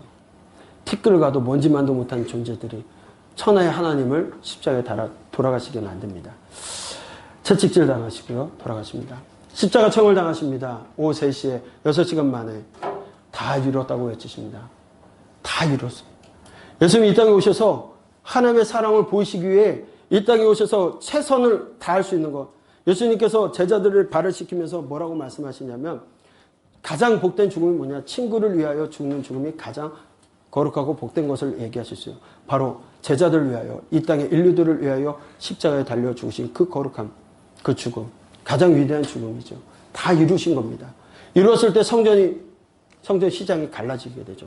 성전은요, 성막과 좀 다르게 되어져 있습니다. 성막에는 이제 휘장이 쫙 있었을 때 지성소와 분리돼서 성소와 지성소를 분리하는 것으로 되어져 있고 그곳은 대제사장만 들어갈 수 있었던 곳입니다. 성전에 들어왔을 때는 모양과 크기가 좀 달라졌던 것으로 보는데 어떤 분들은 그 휘장의 두께가 한 사람 손바닥에서 한 3cm부터 한 15cm까지도 봐요. 만약 그거를 짜서 했다라면 한 사람이 들 수 있는 게 아니겠죠. 몇 톤이 갈 수 있을 겁니다. 성막에서의 것은 그렇게 몇 톤이 가지 않고 그걸로 저기를 또 가리기 때문에 법궤를 가리기 때문에 그렇게 들고 갈 정도라면 그렇게 무게가 가지 않지만 지성소의 그 성전에 있었던 것은 굉장히 두꺼웠던 것으로 보여지고 그것이 갈라집니다. 갈라짐을 통하여서 이제 누구라도 하나님 앞에 다갈 수 있는 만인 제사장이 되어지는 사건들이 일어나게 되어졌죠. 옆구리에 창을 찔리시고 군병들이 두 강도의 다리를 부러뜨렸으나 예수님은 부러뜨리지 않고 말씀대로 그렇게 돌아가십니다. 그리고 아리마다 요셉이 장례를 준비하고 무덤에 묻히시고 그 안식일을 지나 그 시간부터 로마 군인들이 지키게 되어지고 무덤을 봉하게 됩니다. 그리고 이제 일요일 아침에 천사들이 돌을 굴려놓고 경비병들이 지장하는 일들이 있었고 여자들이 무덤에 찾아와서 예수님을 만나게 되어지고 여자들이 가서 예수님을 만난 후에 예수님 부활하셨다고 해도 제자들이요 믿질 않습니다. 나중에 보면 이제 막달라 마리아에게도 나타나시고 마리아와 살로메에게 나타나시고 막달라 마리아에게 나시고 복음서에 나오진 않지만 베드로에게도 나타나셨던 것으로 보여지고요. 그렇게 되어집니다. 유대인들의 이 하루는요.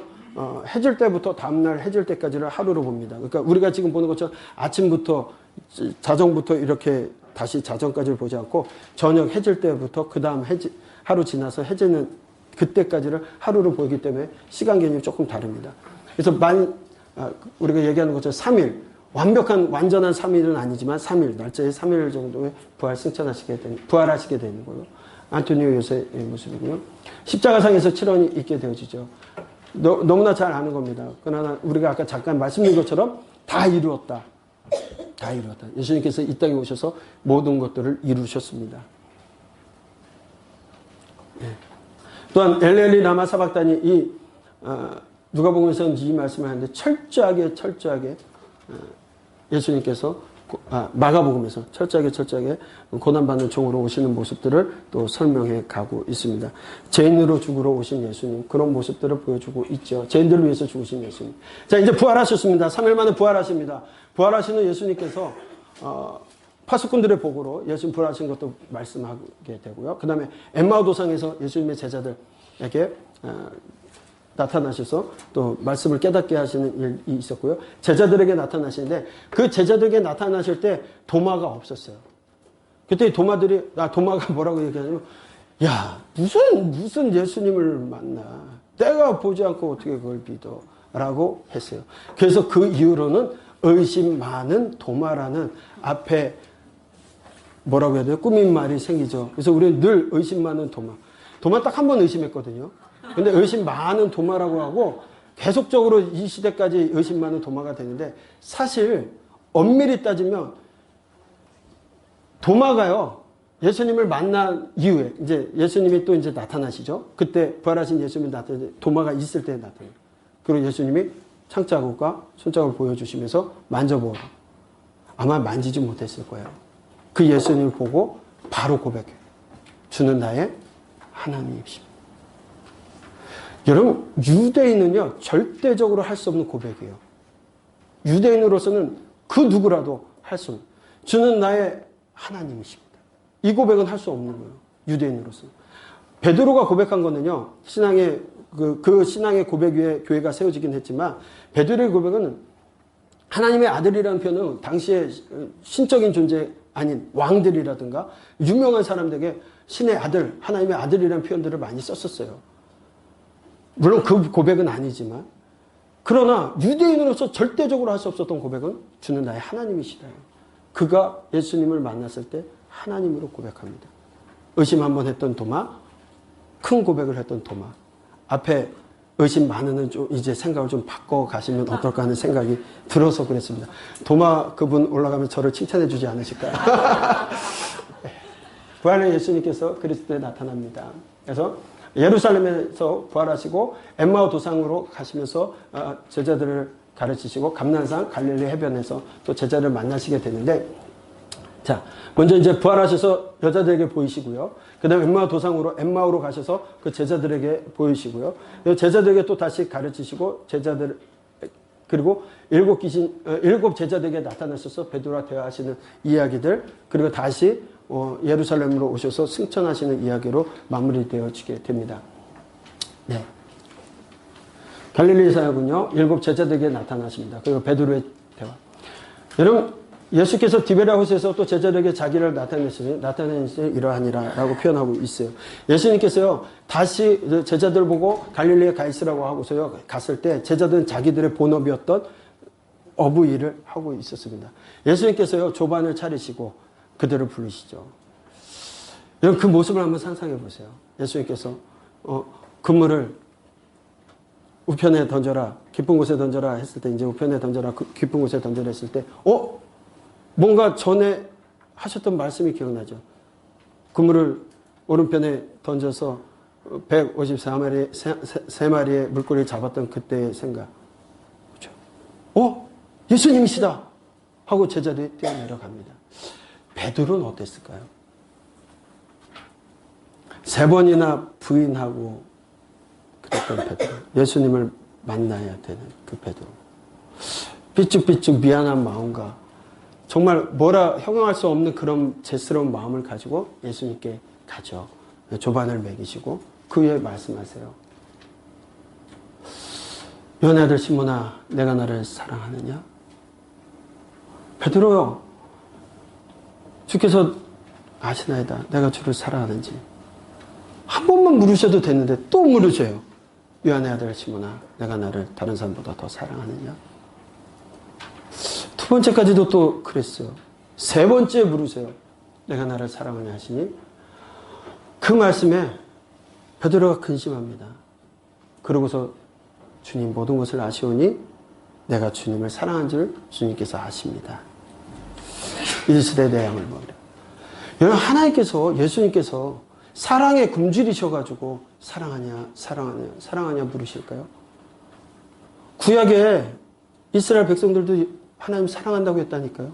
그리고 선지자를 죽였어요. 바리새인들요, 하나님 사랑합니다 하면서 종교적 열심을 갖고 있습니다.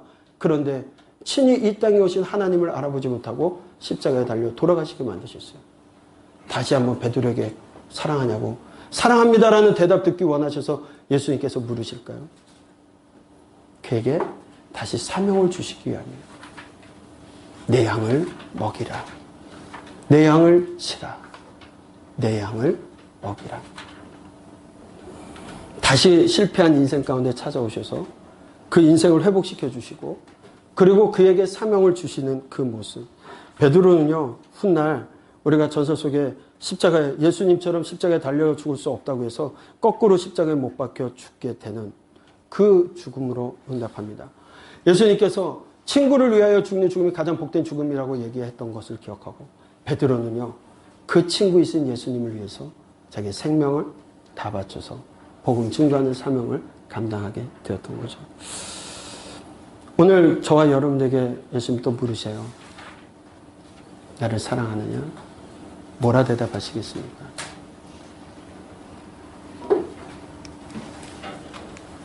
예수님께서 당부의 말씀을 하시고 이제 이스라엘 나라의 회복에 대한 가르침을 주시고 승천하시게 됩니다. 이같이 그리스도가 고난을 받고 제3일에 죽은 자 가운데 살아날 것과 또 그 이름으로 제3을 받게 하는 회개가 예루살렘에서 시작하여 모든 족속에 전파될 것이 기록되었으니 너희는 이 모든 일의 증인이라. 예수님이 이 고난받으시고 죽음에서 살아나셨던 이 모든 일들은 예루살렘으로 끝나는 것이 아니라 모든 족속에게 전파될 것이다라고 말씀하시면서 그 일들을 누가 감당해야 되느냐? 예수님을 따르고 믿는 제자들이 그 일들을 감당해야 된다는 거예요.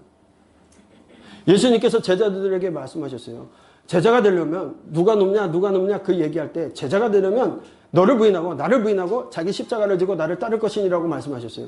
자기 십자가가 뭡니까? 자기 십자가. 여러분의 십자가는 무엇일까요? 당시의 십자가는요, 사형 틀입니다. 예수님은 예수님의 제자가 되려면 죽어야 된다고 말씀하세요. 죽음을 각오하고 오는 거예요. 아니, 이미 죽은 겁니다. 죽은 사람에게 무슨 인권이 있고 죽은 사람에게 어떤 권한이 있겠습니까? 하나님의 뜻대로 살아가는 것 외에는, 하나님의 복음을 증거하는 것 외에는 할 일이 없는 거죠. 그 일을 위해서 우리를 증인으로 세우셨다고 말씀하십니다. 오직 성령이 너에게 임하시면 너희가 권능을 받고 예루살렘과 온 유대와 사마리아 땅끝까지 이르러 내 증인이 되리라.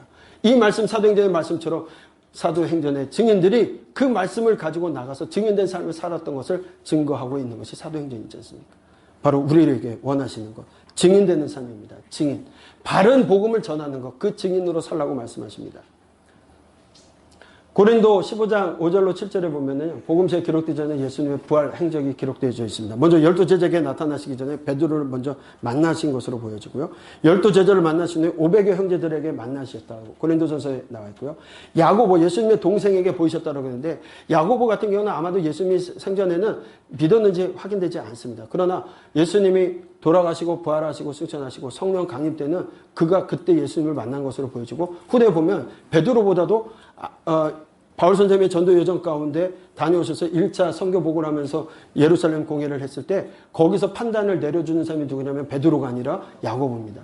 예수님의 형제 야고보가 그렇게 판단을 내려주는 걸 봐서는 그때 그렇게 예수님의 제자가 되고 그렇게 되었던 것으로 보여지고, 외경 같은 경우에 히브리인의 복음서를 이 야고보가 쓴 것으로 보여지고 있습니다. 예수님의 공생애를 통하여서 우리에게 보여주시는 말씀 다시 한번 기억하시면서 기도하도록 하겠습니다. 사랑의 하나님 감사합니다. 오늘 우리의 상한 심령, 이빠른 말로만 사랑했던 우리의 헛된 사랑의 고백을 회개합니다. 냉랭한 심령, 둔한 심령 위에 죽기까지 우리를 사랑하신 하나님의 사랑과 용서의 마음이 폭포수같이 부어져서 죽기까지 주님 사랑하고 그 사랑의 힘으로 주신 사명 죽기까지 감당하게 하여 주시옵소서. 하나님의 사랑을 머리로 알기보다 마음의 벅찬 감동과 은혜로 임하게 하옵소서. 우리가 동행하기를 원하시는 예수님의 이름으로 기도합니다. 아멘.